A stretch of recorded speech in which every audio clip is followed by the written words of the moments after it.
Welcome to the Next Dimension Podcast, your portal to an extended reality. Every week we talk about the hottest topics in XR and let you join the discussion live on MRTV. And now, get ready for another exciting episode coming up.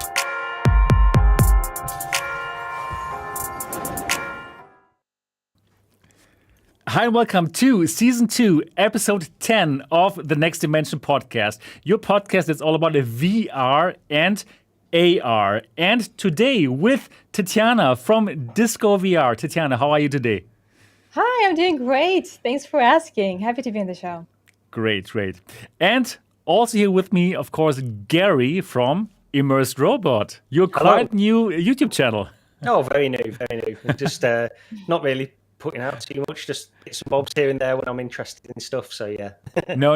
You're putting up some really good stuff. I absolutely enjoyed it. And actually, you're putting out quite a lot of content recently, I think. Some stuff, yeah. I mean, it's smaller stuff as well. And I'll be honest, like with the YouTube channel, when I first started it, I started it just to an excuse to play stuff. I've mentioned this before, just an excuse to play some VR stuff. And it's really, that's what it is. It's like I like playing Elite and No Man's Sky, and that's what I make videos about, really, it turns out. So that's fine. Okay, yeah, but I really enjoyed. I enjoy both of your channels. So for all the people who have not yet subscribed to Tetiana's channel or to Gary's channel, absolutely go there and subscribe to their channels. They are really, really great. Yeah, my channel is also not bad, I would say, called MRTV, and you're watching it right now. So if you have not yet subscribed to this channel, then also do that now. My name is Sebastian, and well, I'm the founder of MRTV and I'm the host of the Next Dimension Podcast. For all of you who don't know about this podcast here yet, well, we are live every Saturday at 9 p.m. Berlin time, 8 p.m. London time, noon in San Francisco, and 3 p.m. in New York City. And so sorry to be a bit late tonight. I was in a traffic jam. I had to drive my wife to the next Apple store, and it's like 1 hour away from my place. So yeah, I'm sorry about that. Anyways, my wife now knows which color of iPhone 13 Pro she is going to buy. So that is good. Which did she choose? Yeah, she likes the gold color now. But she's still not 100% sure because the black is also nice and she cannot buy it directly, but she has to wait for 5 weeks until she can actually get it. So it seems like lots of people want to get the new iPhone 13 Pro. You got the 12, right, Tetiana? Number 12. Yes, I did. That was my birthday gift. It's right here, and now my husband is already getting the 13, so okay. I had a better phone for a very short time. Okay. And now he's stuck to having a better phone. But you're still very satisfied with the phone, right? I am, but the dangerous thing about it is that it makes me want to have an Apple computer. Oh, right, yeah. I also start to go into that direction, actually. Because it's really difficult in transferring files to my Windows. If I just had like AirDrop, it would have been instantaneous and super easy. And now it's just a pain in the butt. Like it's so hard because I take some videos on my phone sometimes, especially when I do mixed reality in front of the green screen. Right.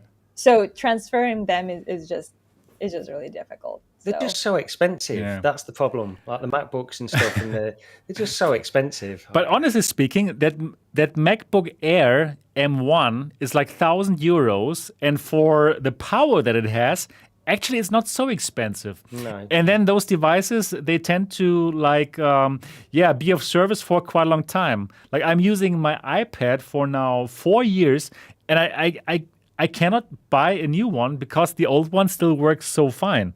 Yeah, it's crazy. I think Apple is getting me finally. I think they are. Based on what you They are. Yeah. Wow, that's so interesting. Conversion in progress. Right.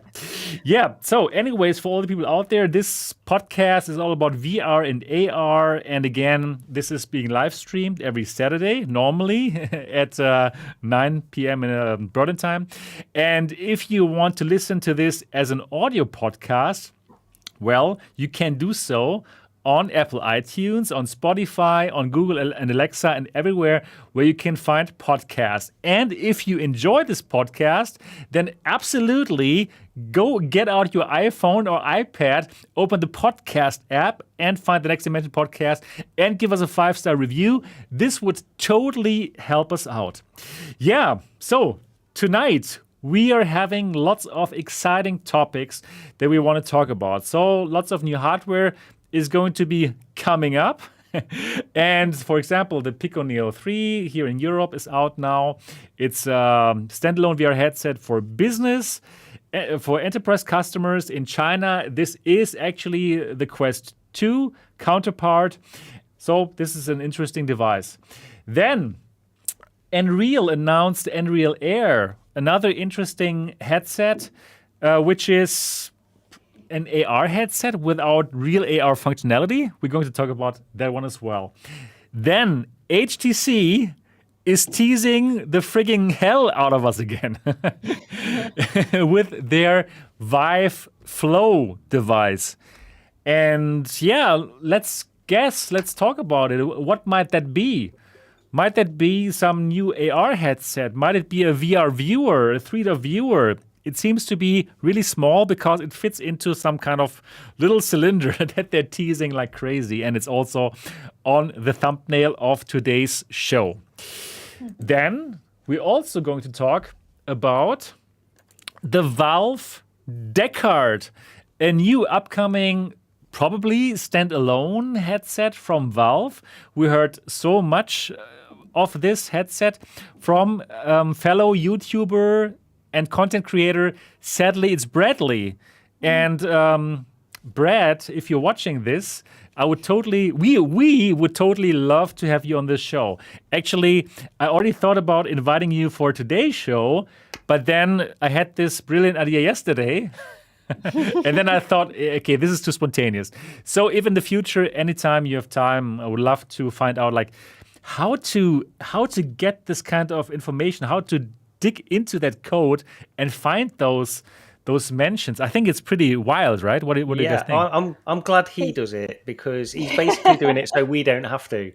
You're right. And also here he is. Oh, hey. He's hey, cool. Hi, nice to meet you. Even though we never met, but I would love to have you here. Yeah, that would be so cool if you have time. He's great at that stuff. I was just going to say, makes me feel bad about my deductive skill. Like I know nothing. I can get anything. Well, this is really impressive. Really, really cool stuff. Really, it is. But we get all the highlights and stuff, and we don't get all of the hours and hours of trawling through all of this boring stuff as well to get to the interesting stuff. So, but yeah, he did shout out on his stream yesterday a few other people that are helping him out from his community, his Discord and stuff like that as well. So, he's getting some help now as well. But yeah, I mean. Basically, does it say we don't have to? Fantastic work. Really, really, absolutely. Like, wow, big respect from me and would love to get to know you personally. And you're very welcome to join the show. Nice. Yeah, so we're going to talk about what Bradley found out. And I think that's going to be pretty interesting. Yeah, perfect. So before we get into the show, let's talk about what kind of things we did last week. So let's start with me because I always ask you guys to go first, right? So why not start with me today? Good idea. Let's do a change. Let's shake things up a bit. Exactly. Yeah. So for me, it was all about hardware. You know, I'm deeply in love with hardware. I love it when I get new headsets, when I got new things to try out, and I got lots of new things. So first of all, I got this here. And Tetiana, you also have them. The Ray-Bans. Can't believe you got them. Yeah, I got them. Here they are. And I must honestly tell you, I am impressed. I am incredibly impressed by the Ray-Ban stories. This is technically, this is unbelievable. They just feel like normal glasses. They just feel like normal sunglasses, right? And the form factor, the weight, and what they can do is like, wow, breathtaking, really. I was like shocked how good they are. I mean, like how impressive it is to put so much technology into this form factor. You can't tell. You can't tell that this is full of... Yeah, exactly. 5 grams of technology. It's super impressive. It's unbelievably impressive. On the other hand, I was freaking shocked. I was like so shocked by how sneaky they are. Like how easy it is to record people, without their knowledge, right? I'm recording right now, and okay, now it's you can see it here because I'm pointing to it. But I went out there into the city. I recorded people without their knowledge. I went into stores. I asked people about things, recording them, and no one felt anything. Anything would be wrong. Because especially if you're outside and the sun is shining, this might as well be some kind of reflection, right? From the sun. It's crazy. It is crazy. And I even asked like my family, like they didn't know about the Ray-Ban stories, right? I was recording them and I asked them, hey, what do you think about my new sunglasses? They looked at them and they did not see that LED, that white LED. Let me show it to you again. Here it is. They totally didn't see it, right? If you don't point to it, you won't see it. And I'm recording right now. It's crazy. It's absolutely crazy that Facebook did not make this like at least a blinking light, right? Or a blinking red light, how it is kind of normal in when recording other people. It's unbelievable. It's like scary. It's super scary. But of course, this was a decision that was taken by Facebook. And Ray-Ban, I don't know how much Ray-Ban plays into this, but this was a conscious decision, of course. So that's a bit scary. Yeah. Yep, it's going to get worse probably because we know this is just the first step. This is just the first iteration of these smart, not so smart glasses. And when they become truly smart, they probably will be able to do even scarier things, starting with longer recording time and ending with instant sharing and all kinds of things. Yeah. But if this at least had some functionality other than recording other people, then I would probably say, okay, cool, there's some other cool things inside, but okay, this is only for recording purposes. Well, that's, You made a great video about it, Tetiana. I really don't have anything more to add to your video. You have perfectly laid it out in your video already. But of course, I will also do my own video.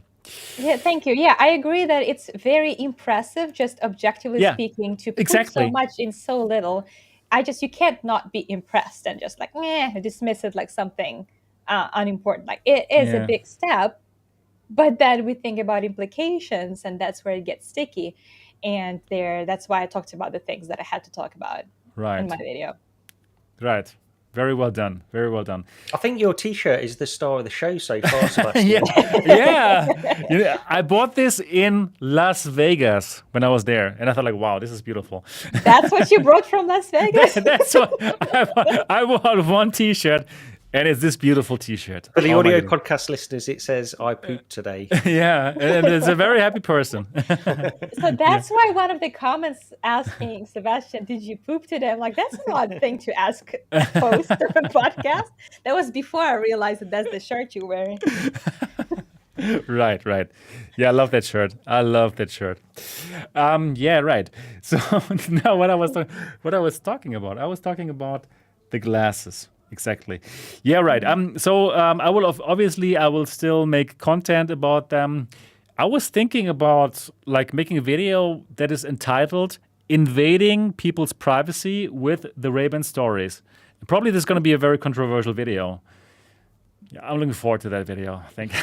I'm looking forward to watching it too, even though I know it's going to be about. I just like reaffirming. It's going to be super bad. It's going to be a super bad video. I mean, it's going to be a good video, but probably Ray-Ban and Facebook are not going to be very happy about it. Anyways, I will do that. Absolutely. So that is like one piece of hardware that I received. Then I received this here. This is the Pico Neo 3 Pro. It is a standalone Did I mention it already? Yeah, probably yes.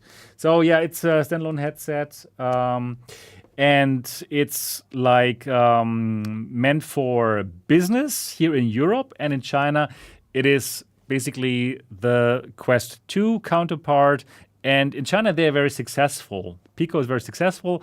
Was just taken over by ByteDance, the company behind TikTok, and so far nobody is forcing people to log in with their TikTok account, which would most probably be just as questionable as the Facebook forced login with Quest 2.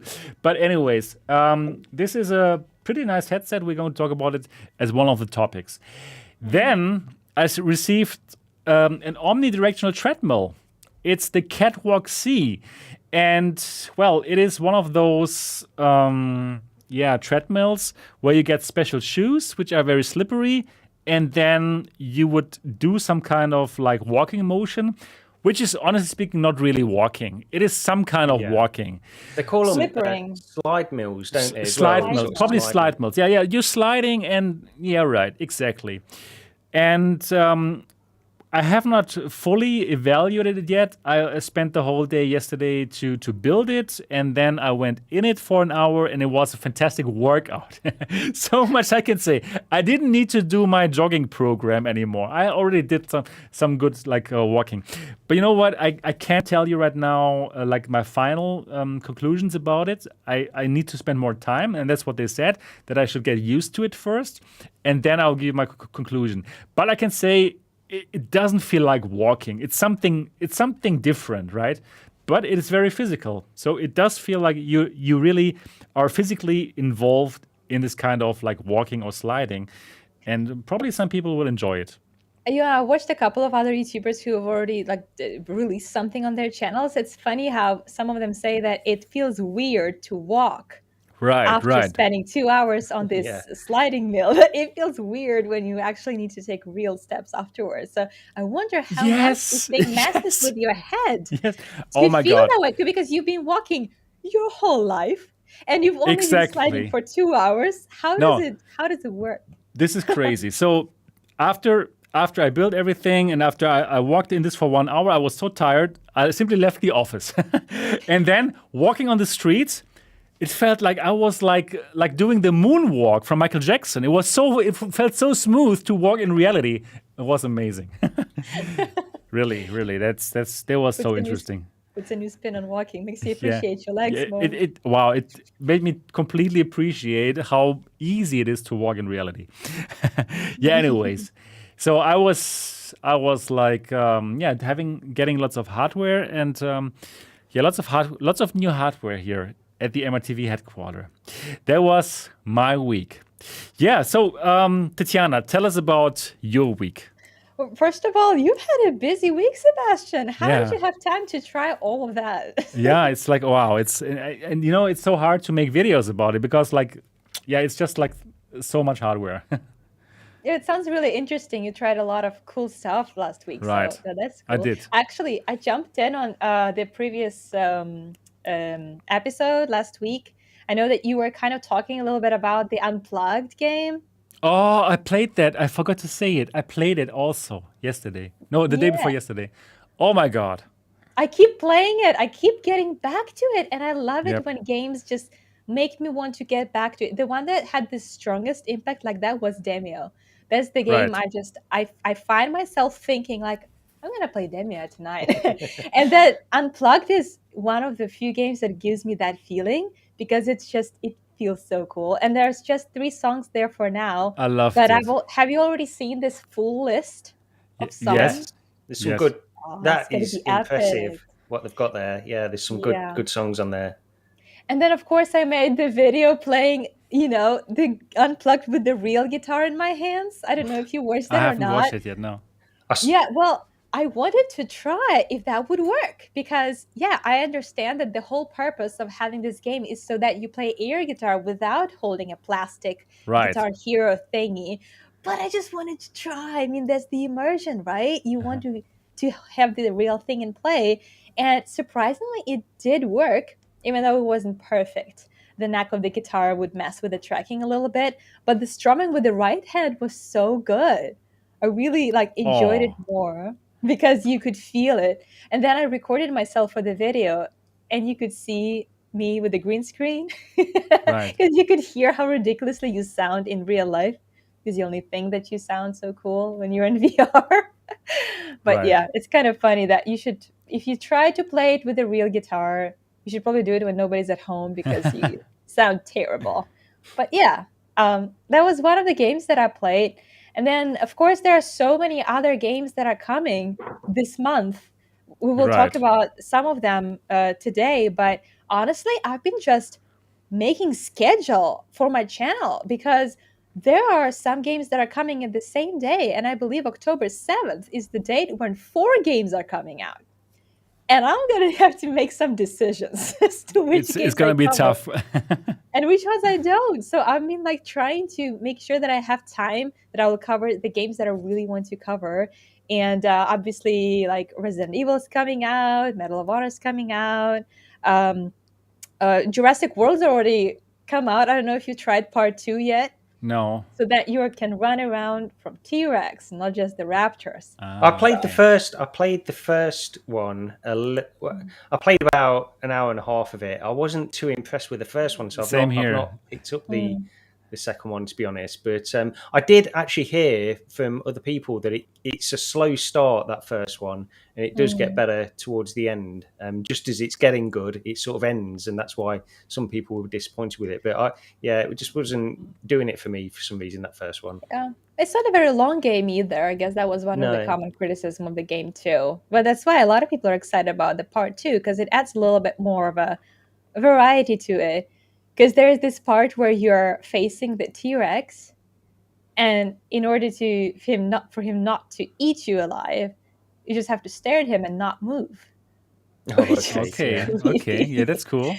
So you literally just freeze, and he is like actually getting really close to you, and that's freaking scary. So you can move just because and then you're getting chomped on. It's just terrifying. But yeah, Right. so that's one of those. The art style, yes. I really enjoyed the art style of the first one, and the second one probably is exactly the same. Right? It is. Yeah, of course. So, yeah. I mean, it would be interesting to see a more realistic iteration of the dinosaurs, but maybe it will make it even more terrifying. I don't know. Right. There's so it's just, a busy week, busy at my new job as well. But one thing I started TikTok channel. Oh yeah. Perfect. So in the future, if Pico forces you to use their account, you can totally now log into it with your TikTok account. But I must admit, it's friggin' funny, right? TikTok. I do not understand 90% of the things I see there. And I spent a couple of weeks exploring it. It's friggin' amazing. How do the trends work? Who decides what's trendy, what's not? How do people follow? Anyway, it was a lot of learning to do before I sort of started thinking that maybe I can do it. It was scary. Like, honestly, it's always scary to start something new, like a new social media, a new channel. You put things out there, they're stupid, and nobody follows you. And it's terrifying. But I did it. I think that I can see how it's different from other channels. Yeah. Or from other social media. And I was excited to start putting content there because VR content is starting to become a huge thing on TikTok. Oh, really? And I wanted to see why. Yeah, I've heard that from the Techmanju. You heard of Techmanju? I don't know if you've heard of him, Tetiana. He's been sort of building up slowly over the past few weeks. Or months, really. I mean, he's been at it for a few months now on TikTok, but he is huge, absolutely huge. As a VR TikToker, he is just taking off like no other. Oh, really? Okay. Yeah. But he's been on a few podcasts recently, and he seems like a really nice guy as well. But yeah, I just wanted to quickly mention that because I've also joined TikTok because I thought, why not? Okay, yeah, that makes sense. Yeah, I have not yet joined it. But well, here on YouTube, there is now this YouTube Shorts, right, which is basically like a copy of TikTok, the same thing. Yeah. And I look through that, and there's lots of TikTok content coming over from TikTok to that Shorts. And I must admit it, like my Shorts is just full with beautiful ladies that somehow change their clothes. That talks. Okay, Yeah. that talks That a is lot probably about the your algorithm algorithm. has found out what I Thanks like. for letting us know about that fun trivia. That's how it I'm starts. honest here. I'm That's how it honest. starts. If you go on and Transparency. don't give the algorithm anything, all you will get is women dancing. That is all I got at the yeah. beginning. That is all I This got. is the only thing I'm getting, and it's like I don't complain. Yeah, it Well, makes you for. should follow me. Yeah, No I will. naked ladies there, Okay, mister. I will go. I will make a TikTok account, and I will totally follow you, Tetiana, and Gary. And then I will also put out something. I mean, I have the Ray-Ban stories now, right? It's 30 seconds of goodness that I can just put onto TikTok, right? PD is also in the chat. He says that he also started TikTok. So all jumping on the TikTok train in VR. Okay, PD. Taking over If TikTok. you're also there, then I totally must join that now as well. Yeah, I don't know if it's for me. I joined a couple of weeks ago, and I don't know if it's for me, to be honest. It's weird. It is really strange on there. I'm too old for this. Like, but no, it's okay, I think. I felt I heard that you can. Year-old grandma when I started. It was so confusing. It gets better. But I heard that it's kind of easy to quickly get a huge following, right? Is it true, Tetiana? Did you already have like 100,000s of people watching your TikToks? I mean, you are a pretty lady. That makes sense. Objectifying women. Yeah. No. So bad. I've got 2 followers. I got my first 100 today. Oh wow, that sounds pretty amazing, actually. In about a week. So that sounds good. That sounds good. So I would say yes, but at the same time, it's more difficult to get any kind of incentive. Monetization on YouTube starts at what? Okay. 1,000. Okay. And then on TikTok it's 10,000. So and how do you monetize? Also with ads, or how does it work there? I actually don't know that much. I talked to some of the people who are pretty successful on TikTok, and they just say that there's like a creators hub or something that gets unlocked.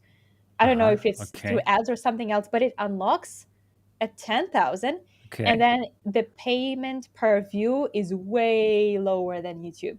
Okay, so but probably you got like 1 billion views. I don't know. Like it seems like the view numbers seem to be pretty high. I mean, at least on the lady TikToks that I'm watching. But it feels like it's the same as YouTube, but just scaled up. Everything is more than YouTube, but the pay is less. So maybe that's how it balances it. I honestly don't. I just do it for fun. I don't do it for money because I'm far away from getting any money on it. It's just a way for me to maybe put myself more out there. Yeah, sure. It makes sense. Why not? Because a lot of, some of the followers that I have or viewers would comment and say, why have I never heard of your channel before? I've never heard of your channel before. I'm like, well, I don't know. I really try to put myself out there to get, more people exposed to VR. So maybe I need to be better at social media. I don't know. I'm just trying things out, see whatever Interesting. works. Very, very interesting. So you got 100 in a week. I got 2 followers in 2 weeks. I don't know what I'm doing. Oh my gosh. I'm going to follow you. You're going to have 3 followers. I will totally follow you too. Okay. Gary. I've doubled it. Fantastic. Okay. I will let you guys know when I do a TikTok channel. It's all going to be about me like changing clothes and making up suddenly. Just following the trends. Yeah, wow. I will be famous. Oh my god. Super interesting. Okay. Yeah, exactly. Cool.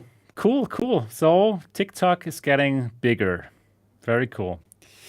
Gary, what did you do this week? This is a long intro, isn't it, this week? Yeah, wow. So we came 30 minutes late, and we're going to do 30 minutes longer. Exactly, yeah. So not a lot, really, I'm sorry to say. What I have been doing is looking into this because, with the last Oculus Quest update, the version 33, where you get the sharpening filter thing that makes AirLink and just wired link a lot better. So I've been trying, it's really good. So I've been trying that quite a bit in a few different titles, and I've been playing Elite Dangerous in using AirLink in my office, and the experience there is really close to the Valve Index now with the sharpening tool. There's caveats with that. The Valve Index overall image quality is still better, but for what you're getting with this Quest 2 headset, now is incredible. To not have a wire and to play something like Elite or No Man's Sky with an image which is actually very crisp now is fantastic. And it doesn't stop surprising me what they can do with that headset, honestly. And every update, I don't know if you guys feel this as well. I always feel like I'm the last one to get this update whenever it comes. I know you can do it manually if you really, I know there's ways around it so you can install the updates manually, but I've never really done that. But yeah, this time I only got the version 33, really late the week before last, I think. And everybody else had been talking about it for a long time, and I was so excited to try this link sharpening thing. So when I finally got it, I did try a few games, and AirLink is just getting better and better. I think it's fantastic. I know that it's had a few problems in the past. People have complained about dropping out a few updates ago. I think version 30 had a few problems with AirLink. But to have just that headset, you don't need... I mean, I've got a Valve Index, and although the experience is still better on the Valve Index overall, if I didn't own a Valve Index, I wouldn't necessarily see the need to get one now. And that's quite an impressive thing for me to say. That's crazy. That's exactly. Sorry. Yeah, I would never thought I would have said that. So I think it's fantastic.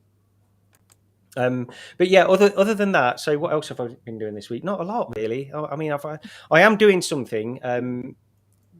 I hate it when people say I am doing something that I can't talk about, but I hate it when people say that. Oh, you too, Gary! Wow, amazing! We're in the same NDA board here. Yeah, fantastic. I cool. love being this side. I love being this side where I've got something I can't talk about. Finally, thank God. Wow, that is cool. Condescending.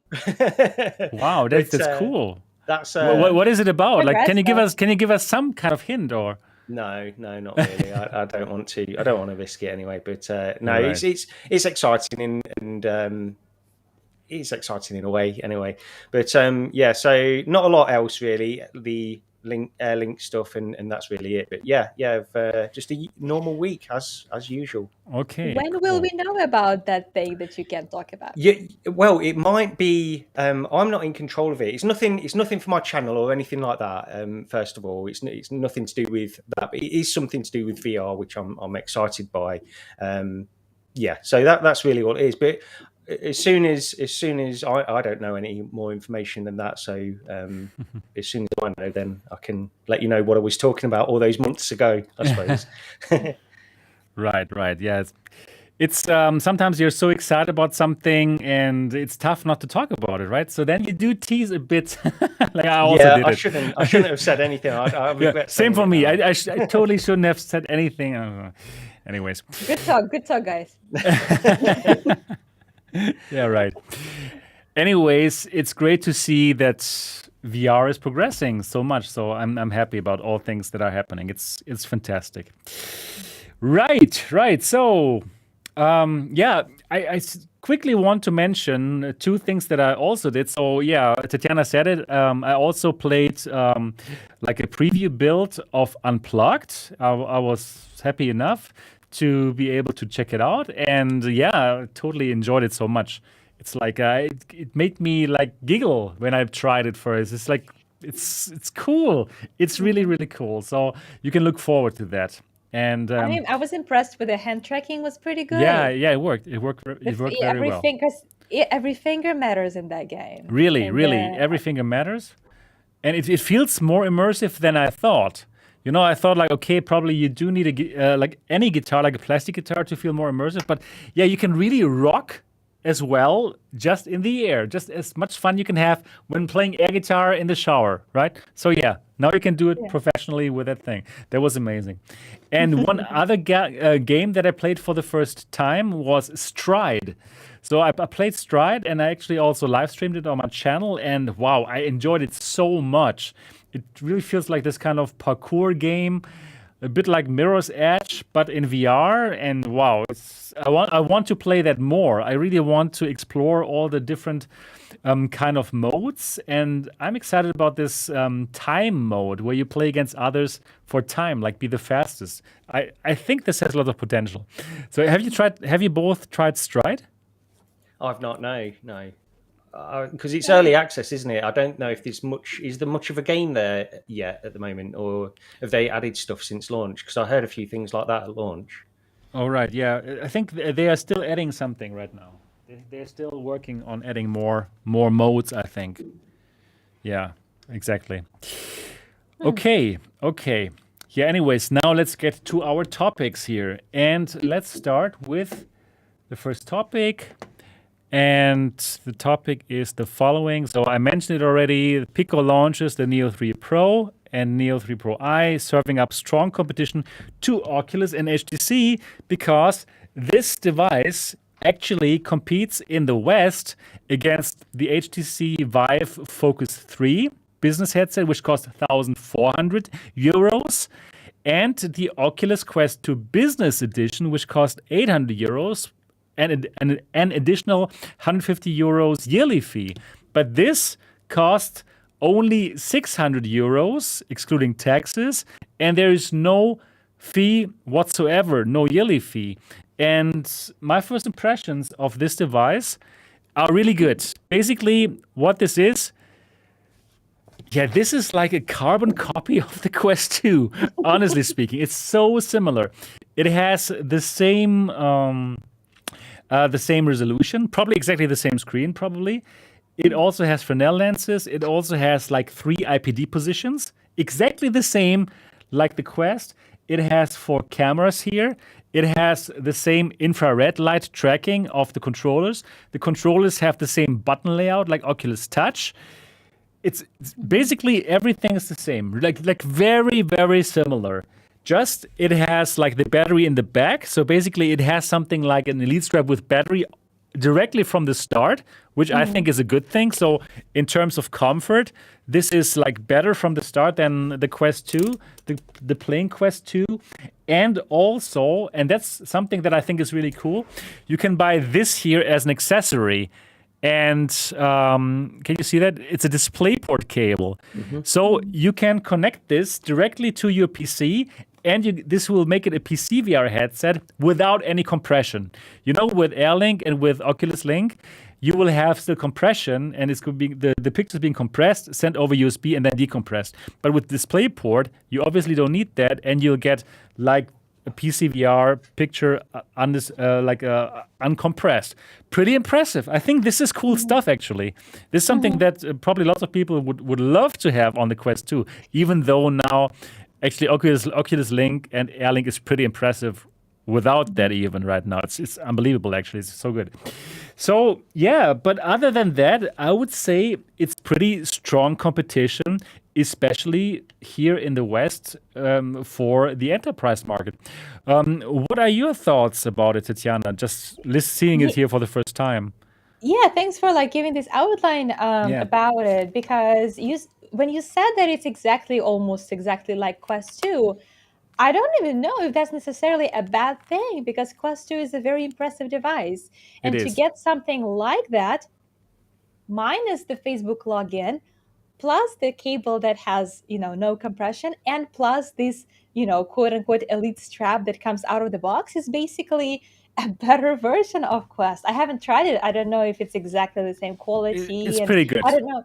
And yes. I actually don't know about like the App Store, what kind of App Store it's using, whether it has enough apps to compete with the Oculus Store. But other than that, it just sounds like you get a Quest without the requirement to give all your data and soul to Facebook, and you still get all the benefits. So yeah, I can see it as a competition.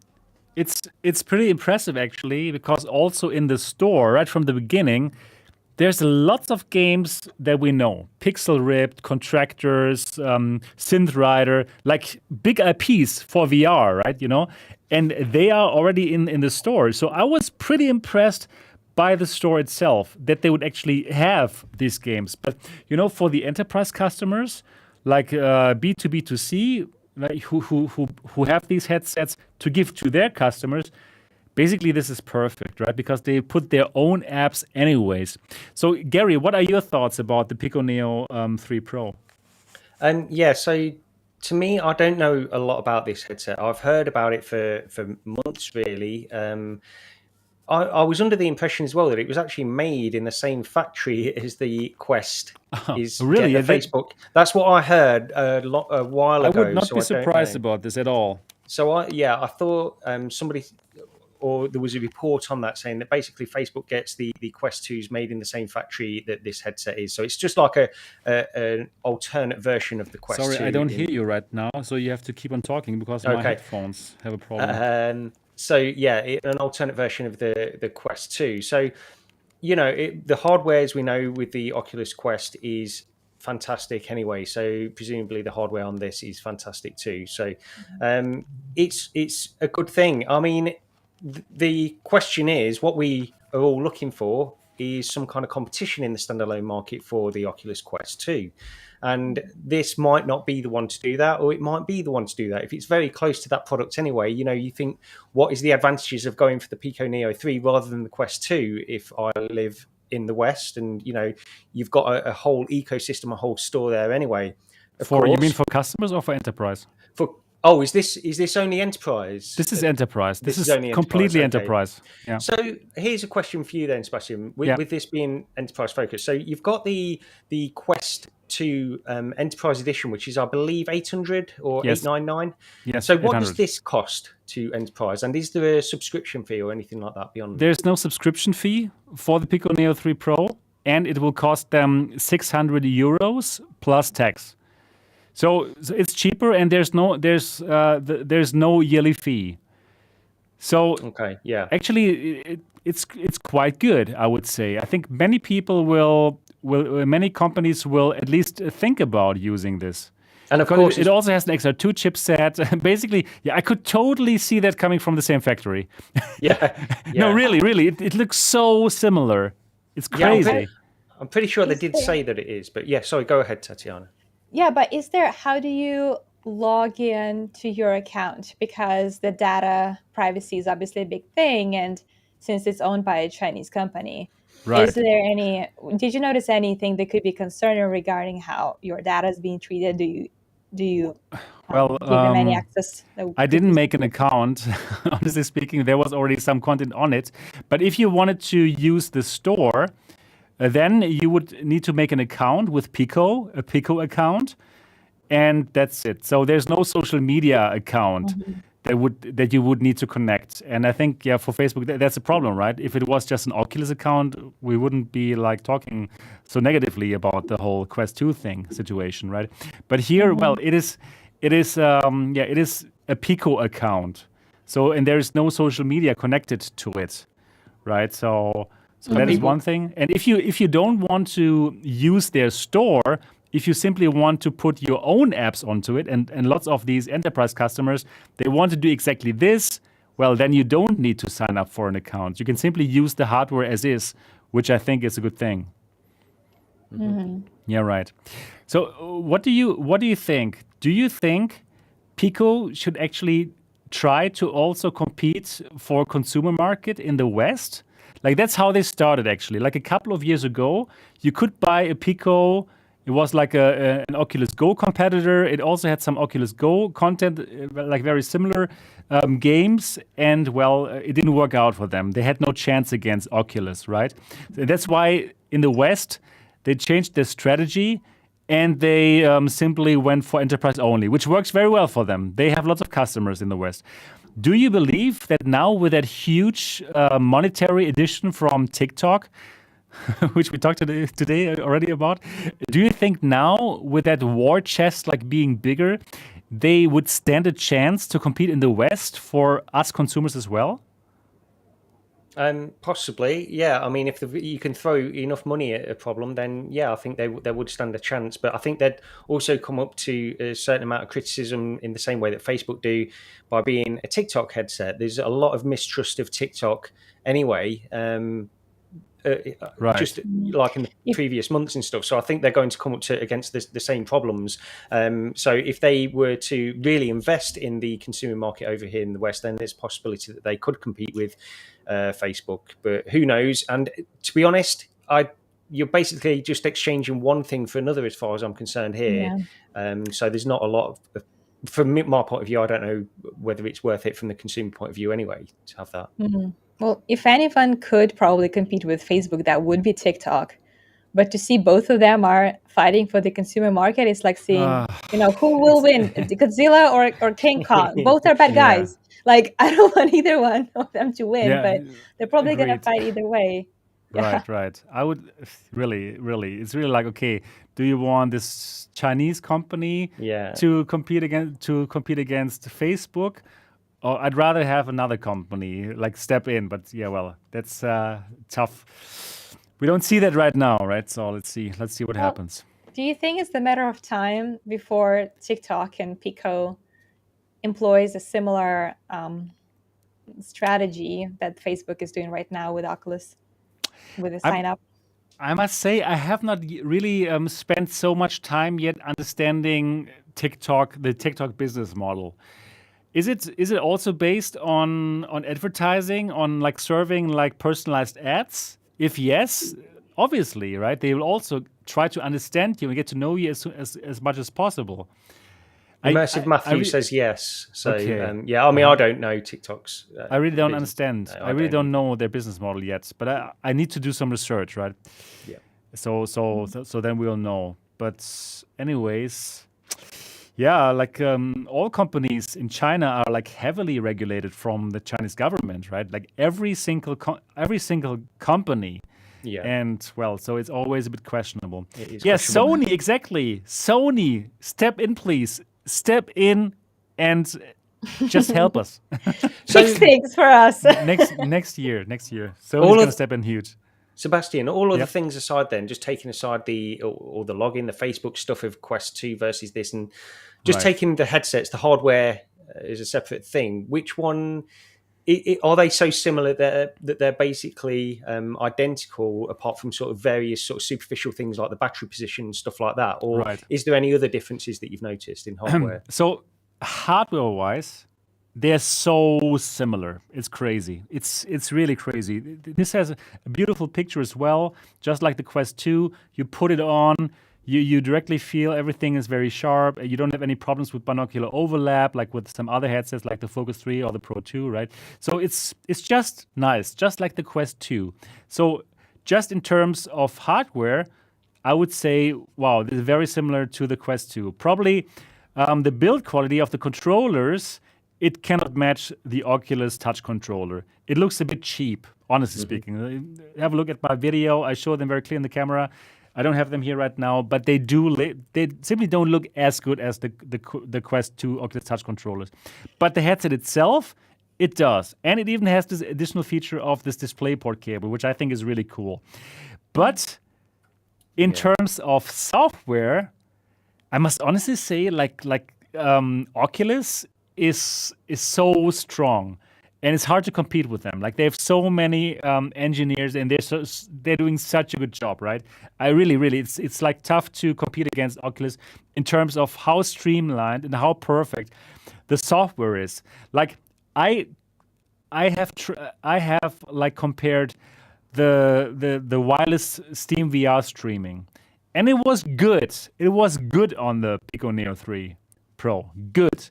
But then, directly afterwards, I tried the Quest 2, the Air Link. And yeah, it was simply better. It was just like so perfect, just like you know it, right? Air Link really, really improved so much. And therefore, in terms of software, this is still much better. You mean it was better because it has the ability to be wireless? Does Pico, you can only connect to PC VR with a cable, right? No. I tried it wirelessly. This also does this wirelessly. So, but it was good, but it was not as good as the Quest 2. Mm-hmm. Yeah, so in terms of software, Quest 2 is still much better, and it's just tough to get to that point to be as good as the Quest 2, right? Because other companies simply don't have that kind of resources like Facebook has, right? But who knows? Probably they will get to that point at one point in time. Anyways, I still think for companies this is a good option. If you have your own apps that you want to run on a standalone headset, this is probably a great option, which is cheaper, right? 600 euros versus 1,400 euro of the Focus 3 from Vive, right? So I do think this might be a good option. Yeah, Pico Neo 3 Pro. Right.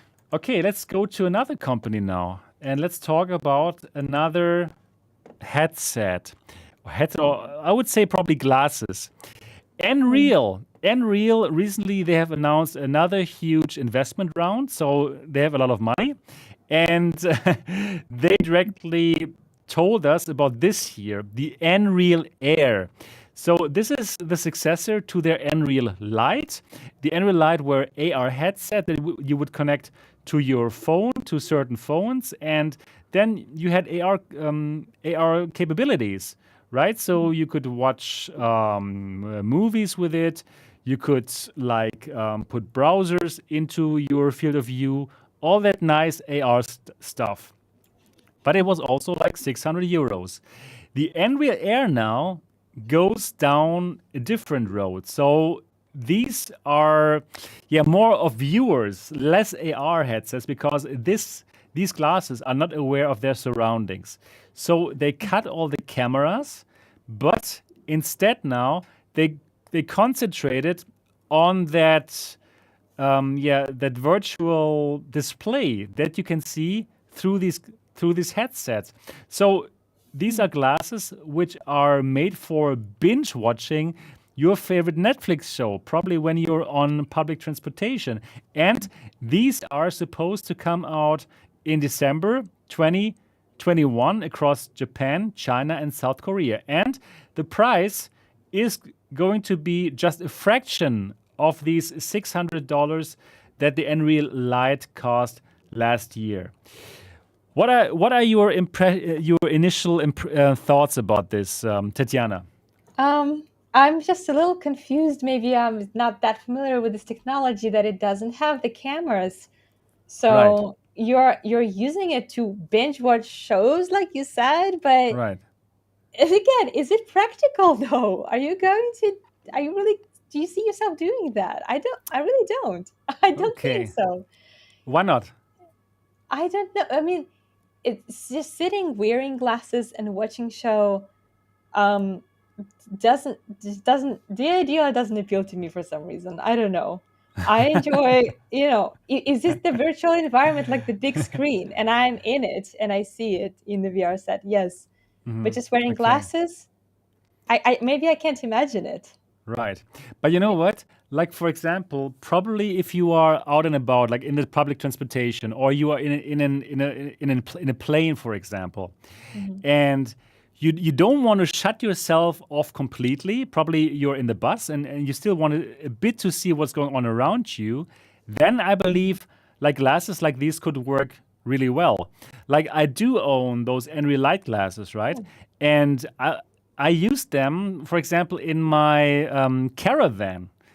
Like not when driving, obviously, but when relaxing. Like I was watching like a football game on them, and I had like a huge virtual screen floating in front of me, and I could set that screen anywhere in that caravan, and it was just like a huge display that I had. So actually that worked pretty well. Really? Yeah. For watching content. I have to put my hands on it. Yeah. Because I'm actually very intrigued by these, and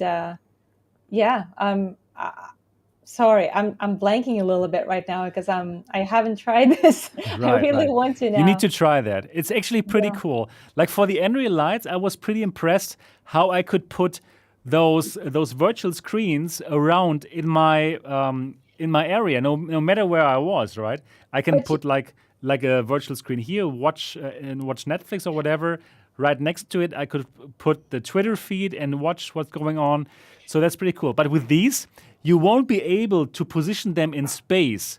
So Gary, what are your thoughts about like this? That it will just be like a virtual screen floating in front of you, which will move with you when you move around. What are your thoughts about that? Yeah, of course, it's less interesting than the true Nreal Light glasses, to be honest, where they've got 6 degrees of freedom and you can position displays on walls or just having Exactly. it floating in front Exactly. of you. That's far more interesting than what these are offering. But these are still sort of an interesting thing to me. I think I'd have to try them to see how sort of compelling it is to get that fixed display in front of you. And these are 3D OF. These are like a much lower spec than the Nreal Lite anyway. One thing I will say, like with these renders, they always do a good job of making them look very sleek and very like very normal glasses. Let me show that again. Yeah. I would love to see these on people.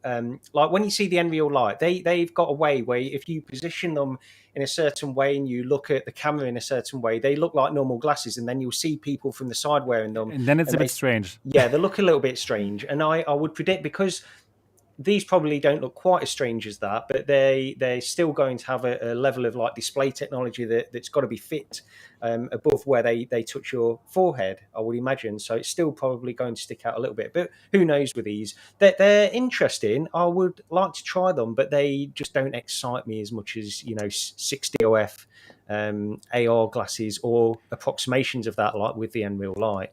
But you know what I'm concerned about? Sorry. Yeah. Oh, I'm so sorry. I just thought about it something while Gary was speaking, because if it's floating in front of you, it's moving as you're moving, what would prevent people from wearing them while they're driving? Well, they could. They probably should. They probably, but they wouldn't see anything. No, but if you say that you can like move it a little bit to the right, and you're driving, and then there is a screen right in front of you, people are already watching shows just putting on their phone, and it's smaller. But I believe with this you could not move the virtual screen to the right. I could do that with the Nreal Lite, with the Nreal Lite that I have, because it is spatially aware of your surroundings, and therefore you could move the screen. But I believe with this, it will float in front of you in a fixed position. Yeah, I wonder if, because it's not even, they could have that functionality with these where you could sort of place it, even though it would still be fixed with your gaze. They could, I suppose, depending on like the display technology they're using inside, they could possibly do that. But then again, I suppose they wouldn't, because part of the reasons of how they're using this display technology, which I don't know. What is the display technology in Nreal? Micro OLED. It looks great. The colors are super, super beautiful. OLED colors, right? Real blacks and very popping colors. So it makes lots of sense. It's beautiful. So you're probably right though, Sebastian, because these would have a limited field of view anyway. So even smaller than the Nreals. So they'd have to place it in front of you anyway. You're right. They will. Yeah, but they said this is only going to be a fraction of the price of the Nreals. So, Gary, what kind of price point would make you want to buy those? I'd say something around because just speaking for me, I would be more interested in these than the Ray-Ban. So if they could approach that price, I would say $300, £300, then that would be great. But then they're saying, would you buy them for $300? No, I wouldn't. But so for which price would you buy them? I'd say I don't know if I'd use them enough to pay anything for them. Nreal, we want them for free. If you're watching this podcast, if they were $150, then I probably would give them a try for that. Yeah. Okay. I wonder if I had these glasses and then say, I don't know, my husband also had glasses like that. Would there be some kind of technology that would help us synchronize it so that we're watching it at the same time? Yeah, that's interesting. Like if you're binge watching it with someone, because yes, they might be good if you're traveling, so you don't have to watch it with someone else anyway, because you're just killing time while you're on a plane or on a train, and you're just watching something while you have nothing to do anyway. But what if there was a way to watch it together with someone else? If both of them are wearing these headphones that you just synchronize the video, that would be pretty cool. Exactly, this functionality is built into those Nreals. So you can somehow sync this up with somebody else who also has them, and then you're watching the same thing. But you should work for their R&D. You have great ideas, Tetiana. So they had the same idea like you, and somehow you can sync them up with somebody else. Well, that's great news. Actually, that probably would be one of the selling points too. Like you're not just isolated from just like the big screen, you can invite people in there, watch it together. I love that. Movies, I love that. watching Really. movies together is like the best part of watching movies. Exactly. And then with those, you could actually still see the other person sitting next to you, right? Because it's you're not in VR, you're not like closed off. So that's pretty cool. It's not isolating. Not bad. Lots of interesting things are happening. And the Nreal are going to launch this year in China and in South Korea and in Japan. And yeah, let's see how expensive they're going to be and how good the movie watching quality is. So these also, just like the Nreal Lite, have to be connected to like a phone to give you that content. So that is something that you still need to do. Cool. Yeah. So these are, Pump Up the Volume says, these are basically like Oculus Go. And yeah, you can just watch content, but in an AR way while still being a bit aware of what happens around you.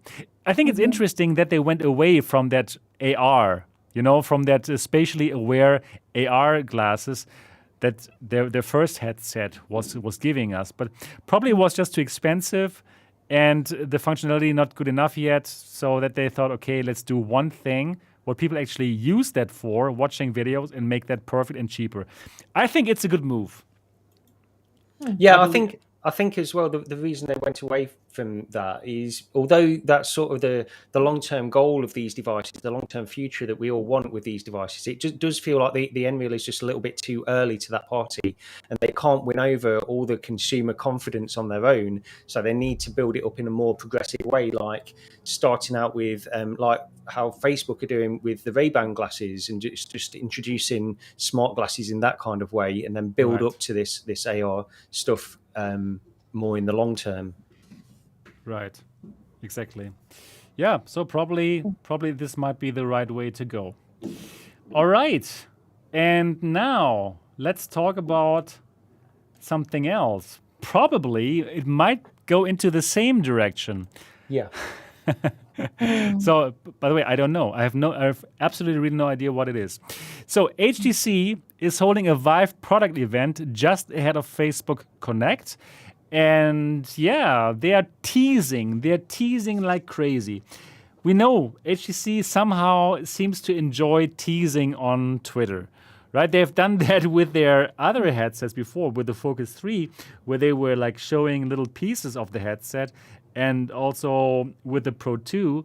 So they were teasing like for a month, and then actually people were like hoping they would like launch a Quest 2 competitor, and then everybody was like so disappointed when the Focus 3 came out and it was just for enterprise only. But this time it seems they're teasing something that is not only for enterprise, because, well, okay, this picture that I'm showing right now, Go with the Flow, it shows somebody like working, but they also have other pictures. I don't have them here right now, where we see like a person doing yoga, right? And then also you have this cylinder there, which probably is, I don't know, the enclosure or the bag, or how to call that, for that, what I probably think could be like some kind of viewer, some kind of AR or VR viewer, right? And then another picture is about like a woman being in bed, I think, and also there is this cylinder right next to her. So it seems not to be an enterprise device. So what do you think? What kind of device are we looking at here for the event, for the Go with the Flow event? What are your thoughts? I'm afraid to take any guesses anymore. I'm afraid to be disappointed. This is what we seem to be getting from them lately, but the cylinder looks like a case. Yeah, right, a case. That's the word I was looking for. Case. Oh, exactly, okay. Case. It's a case, right? And it has like a little case, handle. Yes. So this little handle for the case to be carried around. So it's obviously a portable device, but unlike the Ray-Bans and other glasses, I mean, those you would be wearing all the time. You wouldn't be carrying the case around on your hand like this. So would it be? It could be a wearable technology that you wear not like the whole day, like AR glasses, but something more situational. Okay. So there's a man who's sitting at the computer. There's a woman who was doing yoga. Right, exactly. And there was a woman laying in bed. I don't know. I'm afraid to take any guesses. Gary, what do you think? If there's some guesses in comments just saying headphones, if these turn out to be headphones, I'll be very disappointed with this. But then again, but HTC likes to do this kind of thing, like disappointing us. We were saying that this looks more to be a consumer thing, but we really can't take that for granted because we don't know what they've got planned in their marketing strategy. Could it be anything haptics? Like, because there's these things going on that the haptics technology is working great with music, and you can feel and hear the music from a different perspective when there is like haptic feedback on you. I don't remember the company that was selling something like that, but could it have anything to do with that? If I was to guess, so one of these pictures shows a woman on a sofa. You don't see her head, but she's got some popcorn next to her. You're right. And this would speak to me. That image more than any other would say it's something along the lines of what we've just been talking about with Nreal. And Bradley's in chat. He's at it again. He's been looking at the Vive Flow trademark, and it says it's an AR or VR HMD. Right. So he's up to his old tricks. I like it.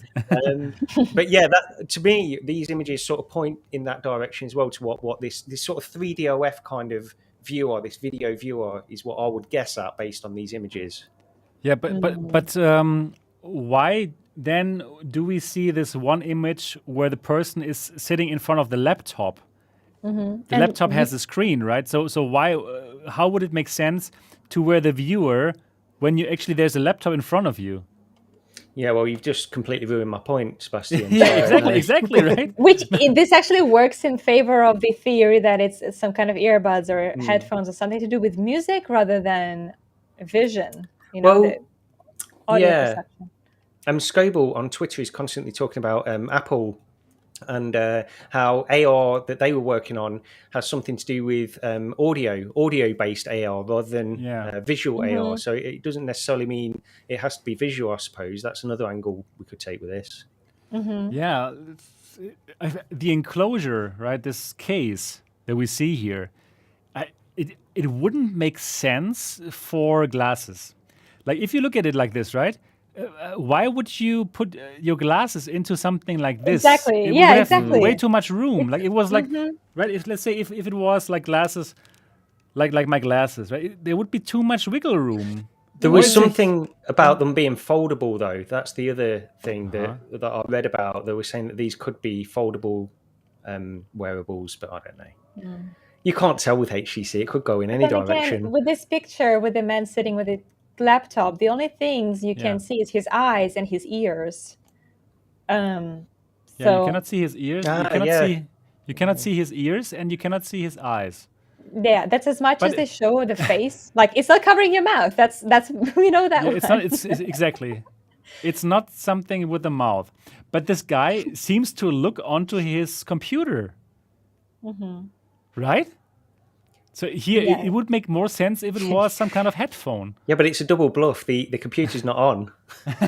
You're right. It's the picture. The computer picture is being shown on that AR headset. Yeah. I mean, it is a stock photo with this case photoshopped on top of it. We're overthinking, guys. Oh. But God, the problem is that HTC really has this thing for like disappointing us. So really, this is only some case where you can put something into it, and that's it. I have really no idea. Oh, are they wearing any watches? Because I can see he's wearing a watch. And then what about the rest of the? But what about the other? Like let's look at the other. Wait, there was this lady. She's doing yoga. No, she's not wearing anything. I mean, no, I can't see it. But if you're in this kind of meditative style, normally in this position, I would have my eyes closed if I'm in this meditative position. And play ambient sounds. Exactly. So this picture, it would make me more think about, okay, this might be some kind of cool headphones. with some, I don't know, with some AR functionality, augmented functionality in it. But yeah, like Bradley is right. Like the patent that they have filed for this, or the trademark, is for AR VR headset. I don't know. We're going to have to wait. Do we know how long? October 14th? Is that the date? October 14th. October 14th is the day that they're going to reveal it, and then we will know everything about it. Isn't that like Zuckerberg just said that he's going to stream tomorrow? And then he didn't say anything about it. And everybody was pumped that he would release or announce Oculus Quest 3. And then he announced Portal. Well, yeah, we might be overhyping it for nothing, but I'm still going to be watching. Right. Here, Lars Agerberg says, the yoga girl has a chip in her arm. Look at her at the dark dot. Yeah, it's here. Okay, now we know the truth. You got to implant something, and then you're going to have like an amazing VR experience directly going to your brain. Yeah, we don't know. But they for sure are a tease, those HTC guys and girls. It's crazy. Yeah, let's see what this is. And I for sure hope for some cool AR glasses. I always like glasses. But I am, this time I'm not putting my hopes up high. Really, no, because we have been like disappointed by HTC far too often, in my opinion. Let's see. Anyways, let's go to the next little story, and it also has to do with HTC. And I thought that is actually quite interesting. So HTC now does something that I had suggested to them, like exactly when the HTC Cosmos Elite came out, and that is to make a cheap bundle with the wireless adapter. And exactly that is happening, at least in Europe. So if you want to buy the Cosmos Elite, that is the Cosmos with the lighthouse tracking, to base stations and the Vive wands, you can now get it, and you will get the $350 wireless adapter for free. So I think that is actually quite a nice bundle, because the Cosmos Elite is not a bad headset. But at that time, when it came out, I could not recommend it because, well, the Valve Index. The Valve Index was simply better in every way. It was around the same price. It has the better controllers. It had the better audio. It had the better microphone, of course. The only thing that made the Cosmos special was that wireless adapter. And in my opinion, at that time, I said it here on the channel, they should make a cheap bundle with the wireless headset. Now it's here. For 2 weeks, you can get this bundle for, I think, £900. And it's not bad. It's not a bad bundle. But might it be too little, too late in times of the Quest 2 having perfect wireless SteamVR streaming? What do you think, Gary? Yeah, I mean, I don't know how many of these they'd be selling now anyway, the wireless adapters, because they're still very expensive. I think they launched for $3. I don't know what that was. Oh, wow. Was it in your house? Or? Yeah, I think so. I'm a little bit scared now, but we'll carry on. You need to leave? Need to hide? So yeah, $350. I think it was launched for that originally. So I don't really know how many they would still be selling now anyway. I think with just how things have gone with the HTC moving away from that direction, I guess it's still possible that businesses and things like that would want the wireless adapter and stuff, but I just don't know how many of these they would sell. So it seems like a good thing to do at this stage anyway. But yeah, there's not a lot to say. I think is it overall a good deal? Do you think it's still overall a good deal though? Well, sorry. No, just personally, I mean, I don't think many people will be going for it at this stage of where we are necessarily. Right. Yeah, what do you think, Tetiana, about that deal?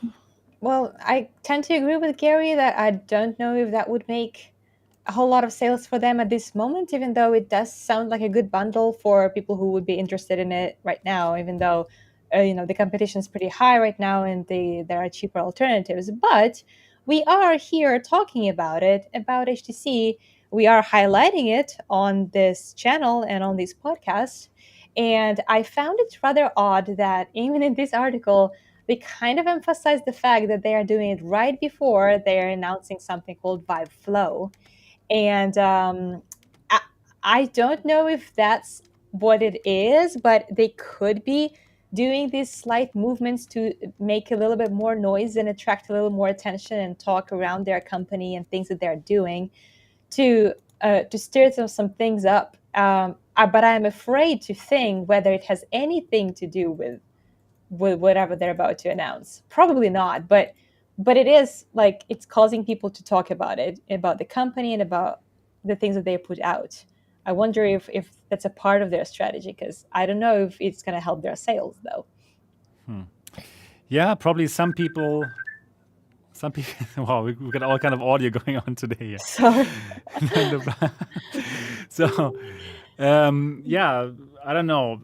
I think it's a good deal. I mean, for sure, better than the Cosmos Elite by itself, right? Probably there are some people who want a Lighthouse tracked headset that can do wireless, and that is the one right now. It can do it. Right, so if you want to have Lighthouse tracked wireless, you don't get that from the Quest 2. And there might still be some people who want to have wireless with perfect tracking, right, behind your hand, behind your bag or whatever, or like playing competitively. So for them, I don't think it's a terrible deal. However, yeah, it's just tough in times of Quest 2 being $299 and having great wireless capabilities. It's just a tough call to buy that, right? So yeah, there might be some people who don't like the Facebook login, but most of us bit into the bullet, right, for this. But it is better though. It is better to have the bundle than to not have one. Should have they done it earlier? Yes. Yeah, right. But is it too late? Nah. For people who are, the principle is so high, they're not going to log in. They're not going to get a Facebook for it. I mean, it is good news for them. Exactly. So for them, it's good. I think it's good that they're doing it. I think, in my opinion, it's way too late. I believe when it came out, when the Cosmos Elite came out, I think like last year or so, when they would have come out with that bundle, I would have told people, yes, if you want wireless Steam VR, go for it, because the Cosmos Elite is not a terrible headset. Yeah, but now I think it's too late. And probably they are only clearing stock because that thing must sit in their warehouses and just do that, sit around there. Right? I don't think there'd be many people that will want to do it before the 14th, because there's so many different announcements that are going to be taking place this month as well. So you probably want to wait and see what happened as a result of all those anyway. Exactly.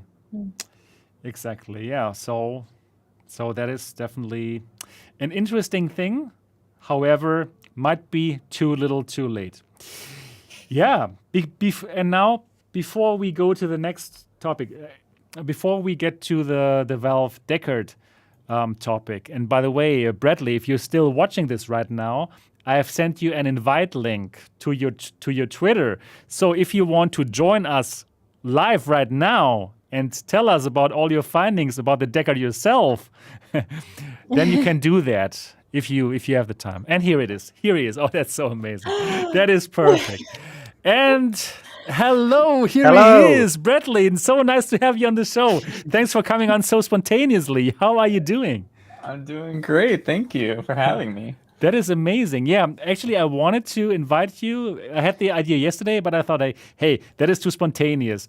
But now that was even more spontaneous, and you made it. That is so perfect. Bradley's a spontaneous guy. Yeah, I love it. I so love it. You put on Twitter or something that you were taking a break for a week. So what are you doing here? I don't know. But you know what? But yeah. I'm sorry. But no, yeah, I'm taking a break from like researching, because like literally this past week was all. I got like I don't even know how many hours of sleep this week, but I had a full night's rest, like 12 hours last night, so I'm good to do at least something like this. And this is fun for me. I love coming on to shows like this. This is so perfect. This is so great. Yeah, for all the people who don't know who is Bradley, Bradley, probably you are the best person to introduce yourself. What are you doing, actually? I guess you can call me a YouTuber, whatever. I don't know. But I do a lot of I like doing research for the near future of VR. That includes going to patents from multiple companies, going into kernel files, firmware files, hidden strings within Steam VR, and other stuff like the Oculus Quest I recently did as well. And basically paint a picture together of what I think companies are working on. And for the most part, it's been working out pretty well recently. Oh man, absolutely. Like, actually, your findings are in all the media. The Verge has put your name out there. Obviously, you are on Upload VR and Road to VR and everywhere because you have found so interesting things about the next Valve headset, and everybody wants to know what has Valve in store. So tell us a bit more about that. What interests you about Valve, or have you always been into VR? Probably tell us a bit more how you got into VR and what VR means for you, since you are obviously a fan, right? Yeah, I've actually been. So I actually have kind of Valve to thank for getting me into VR. Back in 2015, they ran a contest for people to submit an idea for like a VR game, and they would pick the like 10 of the best ideas, and those people would be able to come to Seattle to try out the Vive Pre at the Steam VR Developer Showcase. Oh wow!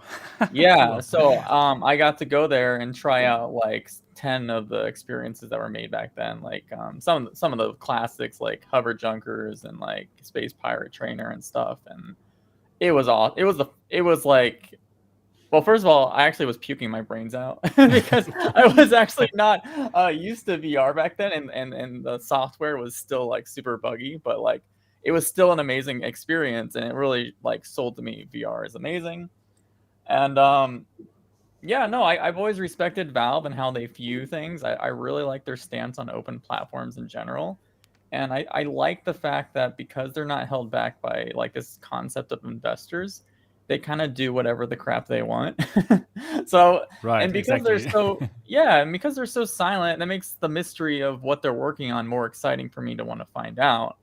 And, but yeah, I mean, I've been doing VR stuff for just so long, and I thank Valve pretty much for getting me into that. Can I just quickly say as well that when I first got into it, so this was even before I think I pre-ordered the HTC Vive. So there was you on YouTube with your Vive Pre, and then there was Tribal Instincts as well. I think he won a separate competition, or maybe the same. I don't know if he was same one. Yeah, he was in the same one. So you two were sort of like my go-to streamers at that time. Just seeing all of this stuff like the budget cuts demo. This was even before I pre-ordered a Vive, like the month before or something. You were putting out all this content, and the amount of interest everybody was watching. Everybody within around that time, it was huge numbers, and it was great you were doing that. I'm pleased that people like you and Tribal Instincts were both creating content back then, because it was absolutely fascinating to watch this stuff at such an early stage. Wow, that's crazy. So you've been around for a long time, even longer than MRTV. You're one of the original Gs. That's so cool. That's so cool. So, Bradley, are you still on the road to 100K? Yeah, I am. Subscribe to Bradley. He's on the road. He deserves it, and he should have been there a long time ago. Right. I think that should be no problem for you now. And you've also done some work with like doing content, like levels for some Valve games, right? Yeah. Last year. Tell us a bit more about that. Yeah. I because I was so inspired by Half-Life Alyx. Well, actually, it wasn't even like I wasn't planning to make levels, but a group of people got together and they used the tools for the Steam VR Home, which is built on Source 2, and they modded it to work with Half-Life Alyx before the tools came out, and that was incredibly fascinating to me. So I started diving into those tools and messing around. Originally, when I was messing around with it, I was just like, that was it. It was just messing around. I didn't think I was going to do anything with it. But as soon as I put the headset on in these little test environments I made, I was like, this is amazing. Creating something, a world, and then like immersing yourself in that world. And I literally spent like 3 months just learning all the tools and making like 3 different maps that I wanted to see in VR. Because it was just, again, every time I put on the headset and creating something that is like really when you create something like that, it's like putting a piece of you into the content. And it was just, I love doing it. And those maps are very popular, and I'm very happy because it's like the first time I ever did level design for anything. And it just, yeah, I'm so proud of those maps. Cool, very cool. And yeah, how does it feel now? These weeks right now for you, with you like unearthing all this stuff, and honestly, like you are the person right now in VR, in my opinion. Like really respect for that. Like everybody's talking about what you found, and you get lots of recognition for that, and rightfully so. So how does it feel now after all these years? I don't even know what to say about it, honestly. Okay, I will okay. say, like, I have been kind of covering this stuff for like 5 months officially in videos. Okay. But people have been like pushing back against everything I would cover, and they Why? would like, they just didn't believe me because I'm just one person, right? They're like, Okay. oh, the stuff you're researching probably isn't true.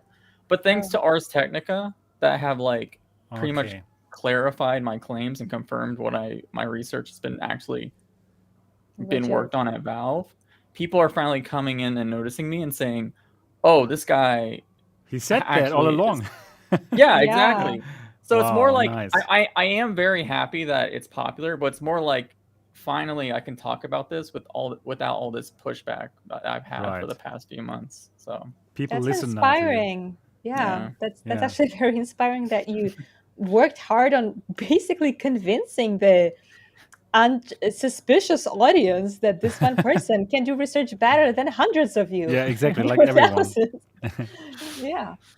Tell us a bit more about how does it actually work? Like finding those clues. Like there must be like millions of lines of code. You know, actually, I'm like a technical person coming from that background, so it's crazy to look for some clues. How does it actually work? Do you really go line by line and then you see something Yeah. that yeah really, right? I- yeah, really like that? Yeah. Oh no. Well, it helps because what I also like to do is between every Steam VR update, I will keep a backup of all the files that they update, and I'll put it into a text comparer. And then if there's any differences, I'll be able to notice it right away because again, they change the code between the different versions. And if I find anything interesting, I can report on it. Mhm. And but really, it all stems back to the patents that I like to study because I've been studying patents and getting good at doing that. And then when I study the patents of what companies are probably working on, and then I start seeing strings in the files relating to the patents they're working on, I can start piecing the Right. picture better. Right. And yeah. Cool.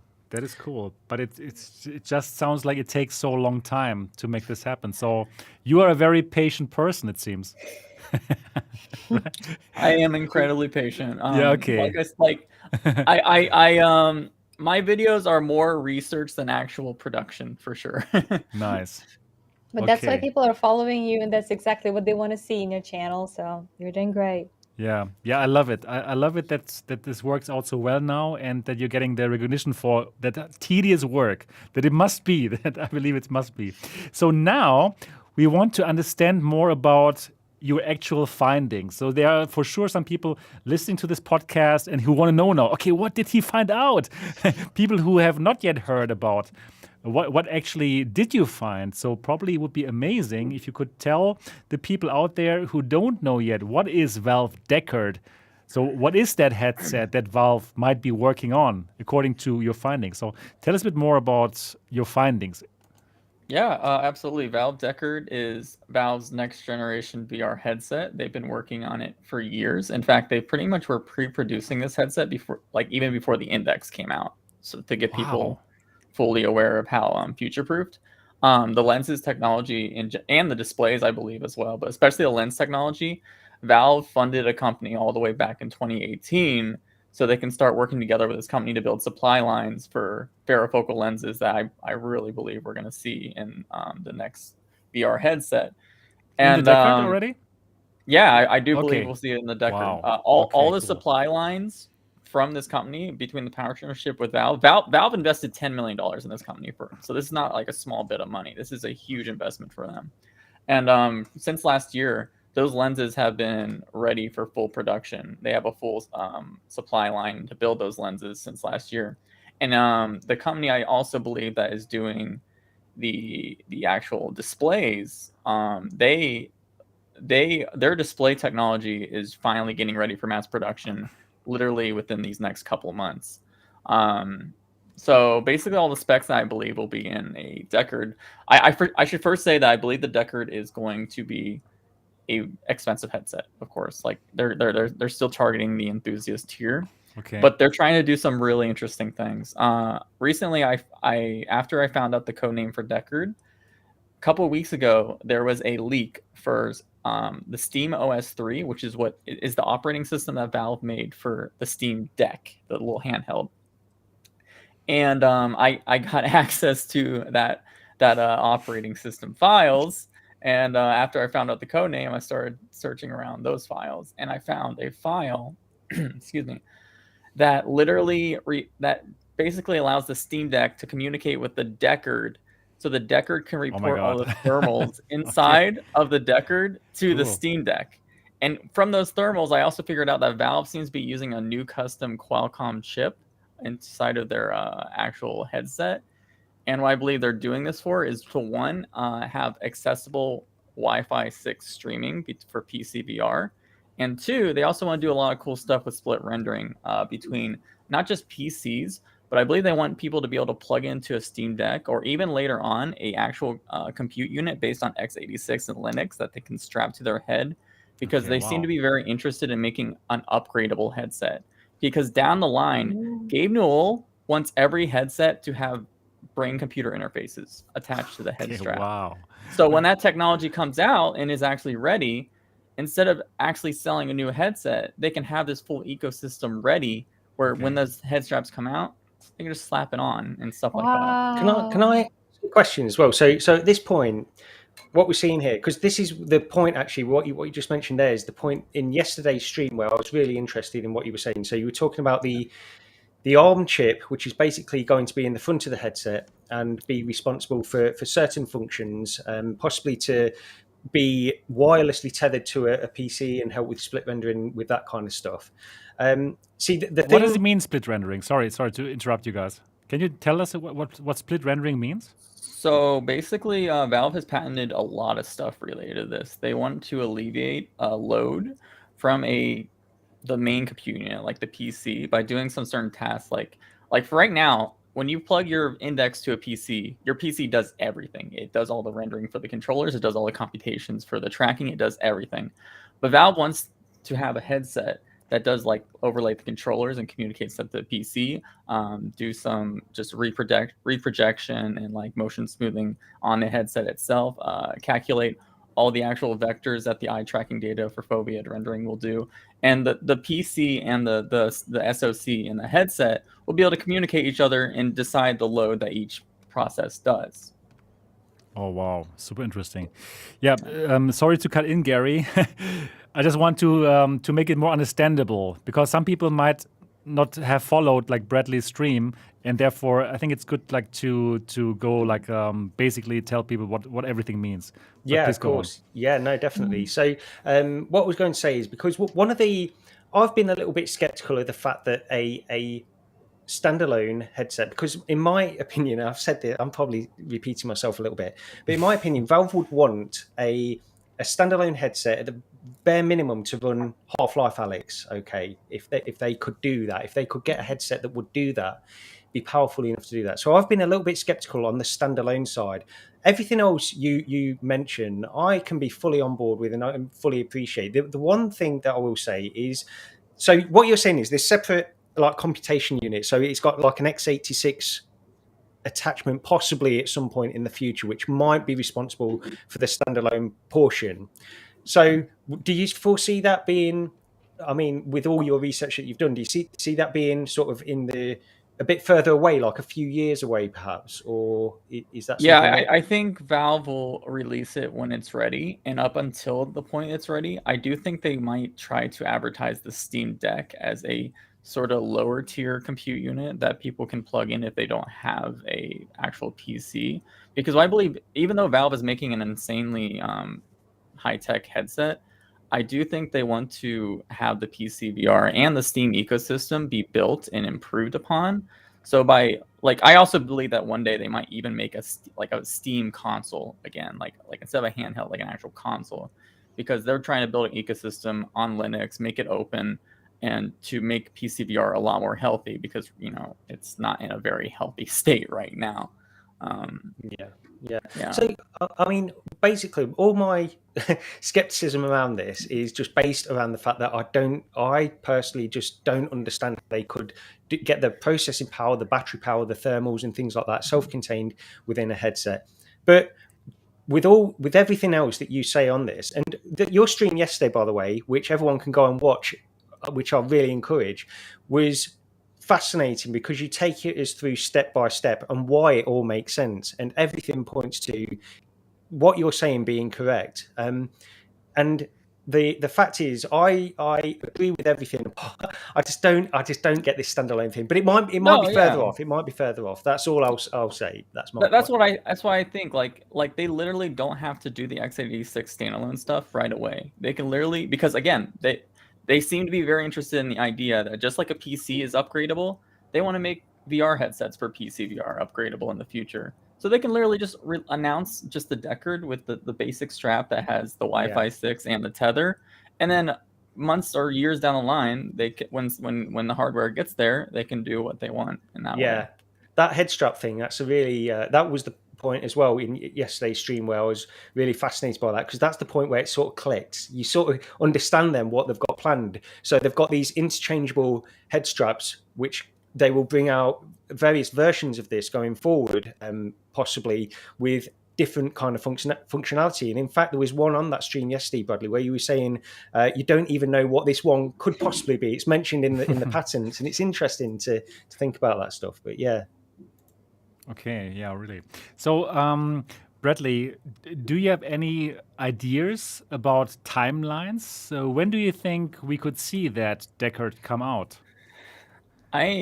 Based on what I believe the companies that are working on this, like the companies that Valve are working with for displays and optics, again, I think all the pieces are already being put into production. Wow. So really? belief, I really do believe we might see an announcement from Valve within 6 months for this headset. Personally. Wow. So that would be fantastic. That would be amazing. That would be really good. Because I believe they are still selling lots of the Index, even though it's now 2 years old, right? But it's still great hardware.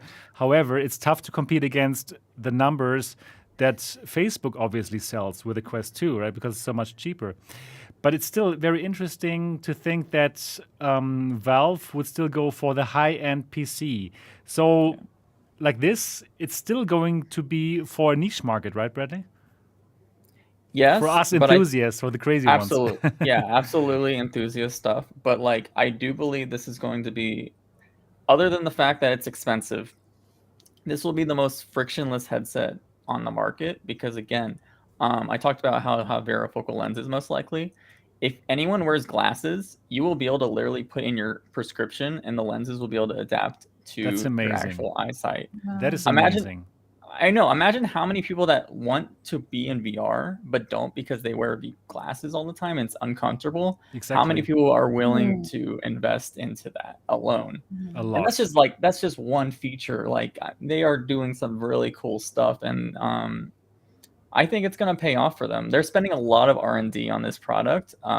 It's pretty clear they've been just investing a ton of money, and if they are really using a Qualcomm chip, that's even another investment from Valve, right? They're partnering with Qualcomm to make a custom SoC for their headset. Whereas the Index, people don't know this, but a lot of the hardware inside the Index is actually from 2017. So when it came out in 2019, it was already 2-year-old hardware. You cannot do that in today's VR market.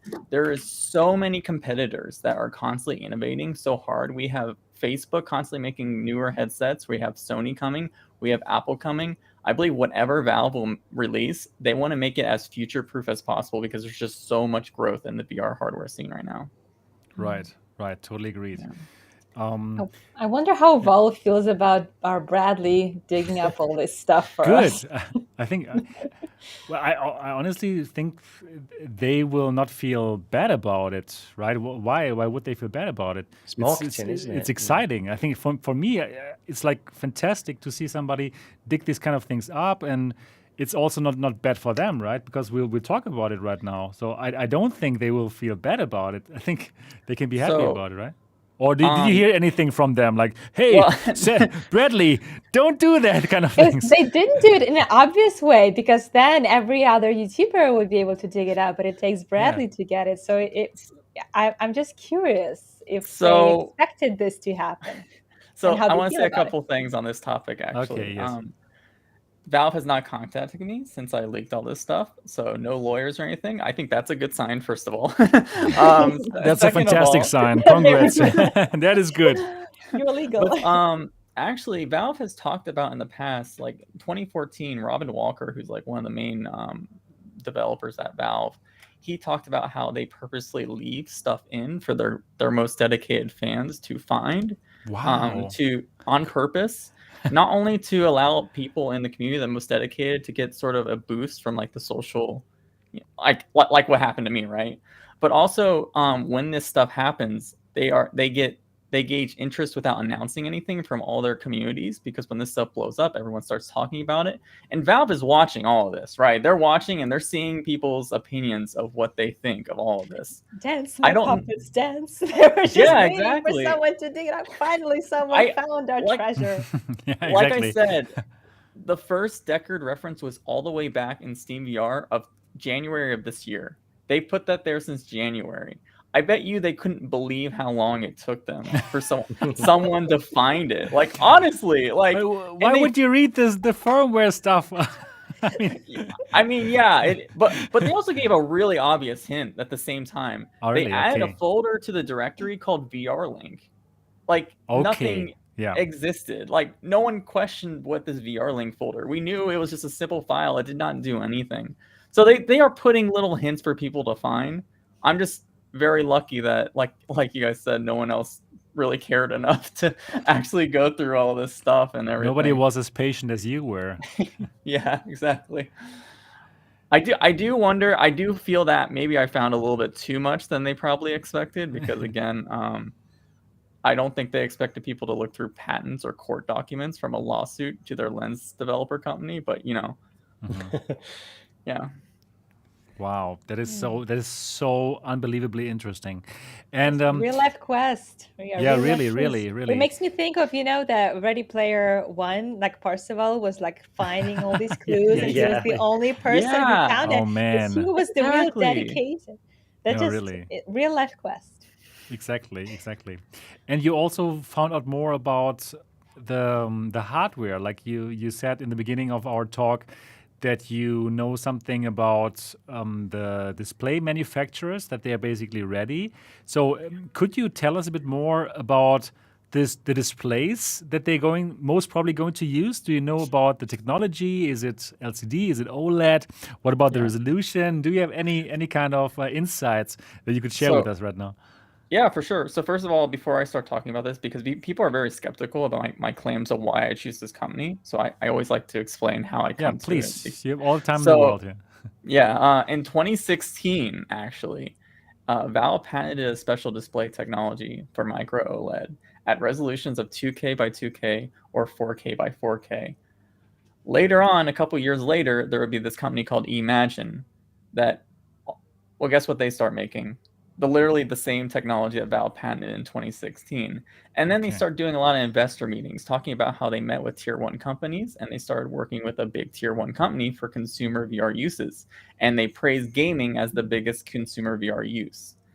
So I start, these aren't for investors, but anyone that's like following what Valve is doing and like patents wise and connects the pieces. At the same time, the lenses I was talking about, they specifically advertise that they work best with OLED panels. So I do believe they're going to use micro OLED panels. And this display company called Imagine, they just finished their contract with this tier 1 company. It was like a multi-year R&D contract to build 4K by 4K per eye micro OLED displays. Ooh, holy moly. I really do believe those are the displays we will see in the next headset. Oh my god, that would be so crazy. So micro OLED is freaking amazing. Like for all the people who own the Nreal lights, they're using micro OLEDs, and it's like just 1080p. But that already looks unbelievable because you can't see any pixels anymore, even at 1080p, right? But 4K by 4K with that kind of display technology. Wow, like mind-blowing. What's also special about Imagine's OLED micro displays, not only are they small, but also high res, they also figured out how to recreate the RGB stripe pattern in their subpixels. Yes. Yeah. Oh god, it gets better and better. That sounds so good. However, like for the micro OLED that so far have been used, always we didn't have like a huge FOV, but probably then. If they are bigger or what? Because I don't think that Valve would want to go down from the current FOV, right? I mean, they have a very nice index FOV right now. I don't think they want to go down from that. What are your thoughts about that, Bradley? So their 4K by 4K display is apparently it's around 2.5 inches diagonal, which is a little bit larger than most micro OLED displays, but they're still much smaller than this. This is a 4-inch diagonal display that I ripped out of my HTC Vive, and this is usually the same size. Just another Wednesday. Yeah, right. But exactly. but not just that, they also have a patent about how they're looking into actually. Oh, how do I explain this? So let's say this is like this is a headset, like the brick of the headset. Normally displays are like this, right? They're like this. Well, Valve is thinking about maybe rotating this displays like this. So by doing that, instead of your horizontal FOV being like this and this, they can rotate it and get more vertical and horizontal FOV by doing it like this and rendering the image in a certain pattern from the corner up. Also, the lenses that they're using, again, these are very high technical lenses, and that's kind of the big problem. VR, I've actually been talking to a lot of people in the industry about micro OLED because a lot of people like my videos in the industry, and they'll start phone calling me, and we'll start talking together about stuff. And they've been telling me how they agree with me that micro OLED displays are the near future of VR.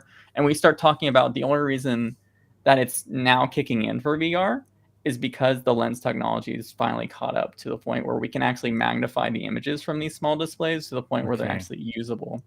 And we even, like I said, I just did a video about what I believe that Oculus is working on multiple tiers of headsets because in their deep in their kernel files, everyone's talking about C Cliff, which is like, people have been saying it's the Pro, but I think it's like the Plus. But there's another headset codenamed C Bright. And with that headset, they are using micro OLED displays at about 3,000 by 2,800 per eye. So Facebook's looking into using micro OLED. Sony is using OLED of some sort. I believe they're also using micro OLED personally. And it makes sense for Valve to also switch to this. And Apple also actually supposedly using micro OLED. So it makes sense. It makes sense to go into this direction. Talking about lenses. So as you probably have seen on my channel, and I think you also have tried it, the Vario headsets, they have these nice aspheric lenses. And I love them because you don't have this kind of God rays and stuff, right? So what are your thoughts? Do you believe they are working on aspheric lenses as well, or do they stick to the Fresnel lenses? The company Imagine Optics, which is the company that Valve has funded to make varifocal optics, they don't publish too many details about how their lenses are. They give the base details, but I got access to a paywalled presentation from them to show off their lenses and working in real time. And there's no Fresnel rings at all. Yeah. Right. What they basically are, for anyone who wants to know, is the way they do varifocal is they have they're actually pancake lenses. So they have stacks of liquid crystal polarizers between each of the very thin lenses. And what the headset will do, it will receive depth from an OpenXR extension, and the lenses will activate the layers through electric photons, and then that is what will change the depth for your eyes. Oh my god, I love it. Yeah, magic. Yeah, that technology, Brady. Do you remember from a few years ago, one of the Oculus Connects, I think Abrash said that they had a very similar kind of thing as well. Is that right? Yeah. So it's the same thing basically for the pretty much. Yeah. And you know what's cool about that prototype they were using? They were using an old micro OLED display from Imagine, which is again the company I believe is working with Valve. All makes sense. I mean, it all fits. Like he's the Columbo. He he works it all out. No, really. It does. I tell you what, though, Really? when you watch his stream, from yesterday, the way you took it is through it there, Bradley. I've got to say, I mean, when it got to that point where you were sort of talking about these head straps, and everybody in chat was just it was just a long stream of saying it makes sense. It makes sense. Wow, I have to watch it. I haven't watched it. Yeah, I will totally watch it. So I'm looking forward to that. Yeah, wow. So you mentioned that you believe it's not going to be a cheap headset. It makes sense, right? It's for the PC VR crowd. It's for the enthusiast crowd. Enthusiasts are willing to pay like $999 for the Index full set. And you know what? I think it makes sense. It's not so expensive for what you get for the Index, right? I mean, people buy €1,500 iPhones, and I will also do that for my wife. But but then people complain about $999 Valve Index full sets. So I personally don't think it's too expensive. But still, of course, for the mass market, it is going to be very expensive, especially since you still need that PC, right, Bradley? You still need the PC in order to send the Steam VR content to that device. So I've seen in chat like lots of people are asking, do you have any price prediction other than expensive? I don't want to. I feel like price is one of the one things I don't want to say, because that like I can give a lot of research and give like what I think will happen, but if I tell people a price, they might get their hopes up, and I do. That's like a scary territory. You're right. You're including economics of people, so I don't know. I just think expensive around Index at least. You can include a range though. I don't wanna. That's too scary. Yeah, right. But well, that makes sense, right? Around Index. That actually, I think that would be like a great price. I would obviously, I would be very happy to pay like $500 for the headset only. I think that would be fantastic if it really had all this stuff. It would be I want to say cheap. one more thing. Yeah, sure. They've been working on a markerless inside-out tracking system as well for the next headset. So if you think about it this way, if they perfected it and they released this headset, they could release it with just the HMD and controllers, and not the base stations. So that can cut down costs. You're right. Which is what, like the base stations are like, they add like $250 for 2 of them, I believe, for the set. So if you minus that, they can make just the headset and controller $1,000 for all the crap they're packing in, because they're not including base stations anymore. So yeah, that makes sense. And I think the enthusiasts will all pick it up. Really, like everyone who has the Valve Index, they will want to have that. It makes sense. So therefore, they don't actually need to make it as cheap as Quest, because they're not competing against that, right? It's a totally different like group. But do you believe it might be like a mistake not to try to get to the cheaper markets, like to the Quest people? Or do you think it makes sense because the Quest people, the cheaper people, the normal people, they will still use the Quest to buy games on Steam anyways, right? Yeah. Is it that? Yeah, right. Well, I think we've seen, I want to add a couple things on that. Well, first of all, we were complaining about how the Index is expensive. But even though it's expensive, people are still buying it. And it's like still the second most used headset on Steam, despite the price, which is insane to me, honestly.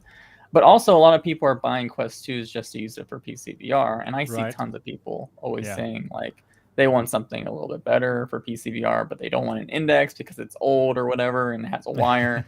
So I think there's a lot of value for Valve to do this, and also it's at a great time too for Valve to start doing this, because for the biggest issue with PC VR is it's been very difficult for developers to implement any games that work on Quest for PC. But as OpenXR is becoming very big right now, it'll be a lot easier for companies, especially if they do start doing some more interesting things, such as allowing a Steam Deck to work together with a new headset to make PC VR more affordable. And with OpenXR to be able to easily port games from Quest focus to PC VR focus, I think it's okay, honestly. Yeah, it makes sense. It really makes sense. Because why would they want to compete with this race down, like with Facebook, right? They're doing it already. So they want to introduce something new, something amazing, because they don't have what you said just now. They don't have to talk with investors. They just do what they want. And they just want to, they want to give us what we want. Better VR, like more amazing VR with varifocal lenses and all the good stuff. I do think as well on that point is that they will make it as cheap as they can make it available, because from what we've seen from the Steam Deck, even anybody's that's seen that Gabe Newell interview where he's talking about price, he's almost begrudging at how cheap they got that down. But it's a great price for the Steam Deck, I believe, and I think Valve will try to do the same thing, at least for a VR headset. And if it's got all of these specs, it's going to be expensive, and people and they're not aiming at the same thing as the Quest anyway. So yeah, right. Makes sense. So with all that excitement about the hardware, of course, we also want to know, or we're also interested if you have any kind of insights, or if you found anything in any code about some software, some next Half-Life Alyx or anything, because obviously they were also working on some games, right? So there must be content with it. So any ideas? I'm going to mention a few things, but first, before I say these things, I want to premise things that this might seem shocking to people, but I am very interested in hardware a lot more than software for VR. So I actually don't spend that much time. Here too. Yeah. That being said, there was I've been talking to Tyler McVicker. If you don't know who he is, he's been covering Valve software for a while, and he talked about how Valve at one point actually had a version of Half-Life Alyx working on a standalone headset in an Office. So if they ever did release a like a x86 standalone port for the Deckard, that you would guarantee that there would be a ported version of Half-Life Alyx for that. Makes sense. But without that, there's been two projects he was talking about. I don't know too much about them, but one of them is called Citadel, which is a mix between a non-VR game and a VR game. And it makes a lot of sense why they might be doing this, because again, if they're releasing Steam Deck, which is a non-VR device, and then they're releasing Deckard, they can release this one title that pretty much fuses both of their ecosystems together. Exactly. Yeah. Ooh, wow, that's beautiful. I don't know much about it. Again, this is just stuff that he's told me about, but that's as far as I know. So they are still working on games. Yeah. Okay. But think about it. Like the Steam Deck comes out, and then soon afterwards the Deckard, and then boom, then they have the Citadel, where both can play together, and every single one would want to have either the headset or the Steam Deck. Right? It all makes sense. Like it really. Wow, you're so convincing, Bradley. I love it. It makes so much sense. And making me feel so much better for pre-ordering that Steam Deck. Oh yeah, me too. Taking the leap of faith. We didn't know anything at the time. We were just living in hopes. Right, but I never felt bad about pre-ordering the Steam Deck. I think it's a fantastic idea. Fantastic. Yeah, I do as well.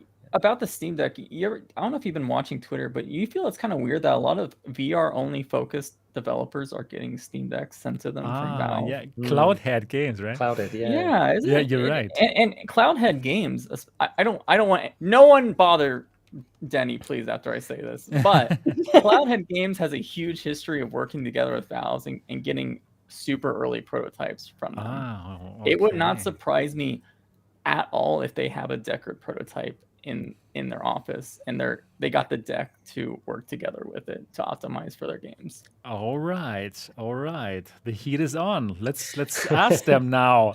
No.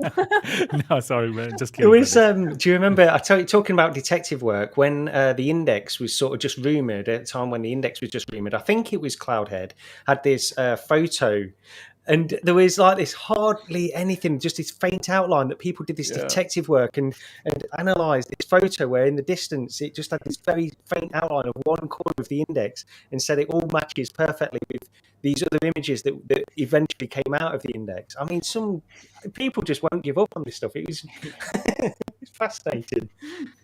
Right. Exactly. So, yeah.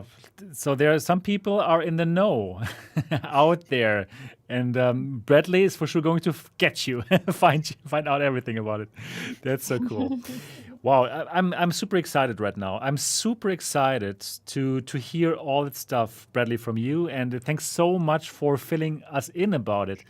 Like, if you weren't on the show, I could never reproduce all the stuff that you said in your stream and that I read from the articles. So that is so fantastic. And honestly, you are giving us so much hope for VR, because right now, like my feeling, and I'm sure the feeling of so many other people out there, is that Facebook is just dominating.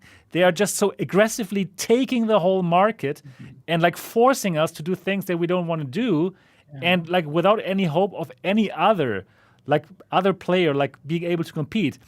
But the things that you bring out to the table now are so exciting, and they're actually showing us, no, PCVR is not dead, and there's so much exciting stuff. And this is actually a player that could compete against that Facebook monopoly, right? Sadly, not sadly, Bradley. Right, Bradley? No, are these your thoughts as well, or? Absolutely. Like I feel like a lot of the community has been talking about the health of PCVR. So I've been trying to find ways without just saying, oh, this is the current state of PCVR. I want to make people excited for the near future state of PCVR, because that's what gets people hopeful again. So. Exactly.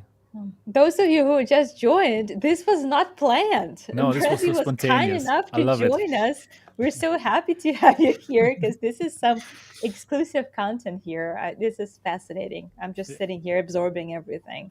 Yeah, me too. So, we have already reached the 2 hours mark where we normally stop. But if anyone in the audience, in the chat, still has some last burning questions for Bradley, I just saw one question. Desitronic asks, Bradley, do you like spaghetti? I love spaghetti. It's like my second favorite food of all the foods. Yeah. What is your first one then? Oh. I don't know. I actually said second favorite because I don't want to be so dedicated to something. No, but spaghetti is good. Yeah. Spaghetti is good.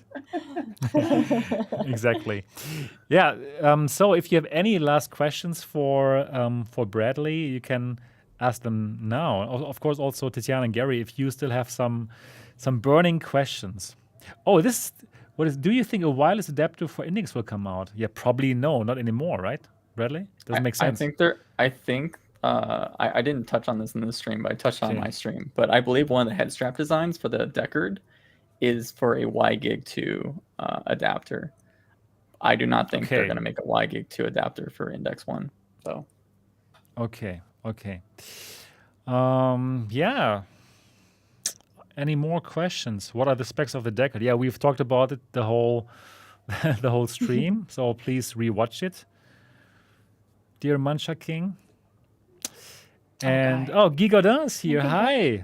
Perfect. Let me just show that. Yeah, Guy Godin, the programmer of Virtual Desktop. Great work finding all this information, Brad. Just wanted to point out that some of those feature solutions might just be internal prototypes that won't make it to the final product. Yeah. Right. Could be, right? Could be. We can dream. But we can dream, exactly. This is why I like to do when I do talk about this, I like to literally come to why I came to that conclusion from my research. Because if I just make a video listing the specs, that's, it's not reliable. But even if I'm wrong about some of this stuff, at least people can see why I came to those conclusions and be a little more if I'm wrong, don't hurt me. That makes sense. Your thinking process is transparent with everyone, and anyone can challenge you, but not many seem to. Yeah, exactly. Or probably they did challenge you before, but now you got way more credibility, also thanks to Ars Technica. So everything's coming together very well. It's amazing. So how about AR pass-through, Jon asked. Do you think there's going to be cameras that will have some kind of like a AR, VR pass-through? I did talk about that a little bit in my streams. I really need to make chapters so people can go to that. But like you need to do that for sure. Yeah, I really need to do that.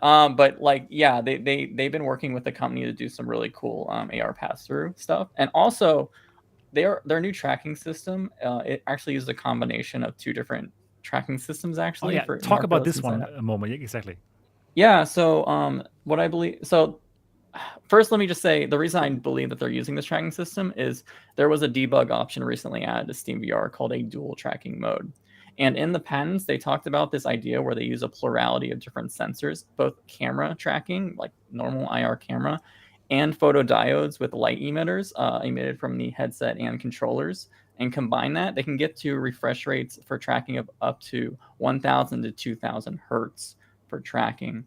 But yeah, there's a company called Arcturus Industries who Valve has worked with in the past for Room View 3D, and they recently did a video showing off a lot of their work that they've been working on since then, and it's a lot of the same stuff that I believe they were talking about in some of these Valve patents. So yeah, but they also talk about AR pass-through as well, getting actual depth data from their stereo cameras and using that for an actual usable pass-through AR. So I do believe the Deckard will have some sort of pass-through. Okay, cool. And yeah, for the tracking, you mentioned also before, it's supposed to be as good as the Lighthouse tracking, but you don't need the base station anymore, right? So basically, you are a base station, yeah. and then the controllers will pick that signal up, the laser signal, right? Actually, that's interesting because something very similar has leaked for the Quest Pro. So probably they could have a very similar system. Yeah. Would you believe that that's going to happen? That the Quest Pro or whatever it is going to have that as well? Yeah, I absolutely do believe that people are going to be like. I mean, I think tracking data is very important. One reason tracking data seems to be very important to Valve is because the higher the refresh rate tracking data they can get and the more reliable it is, the better they can do stuff called predictive rendering with machine learning, so they can render frames in advance, because they can kind of, from the high refresh rate motion data of your head and most of your head, they can figure out where your head's gonna be in like the next few milliseconds, and then start rendering that frame in advance. And I think this is the way the industry is going in general, because there is a lot of, as resolutions and everything gets higher, we need stuff such as eye tracking for foveated rendering, this predictive rendering with machine learning, this split rendering features, and upscaling with AI possibly in the future. I think all of these things need to happen for VR. Otherwise, VR hardware will be forced to stagnate. Mm-hmm. Okay, yeah, that makes sense.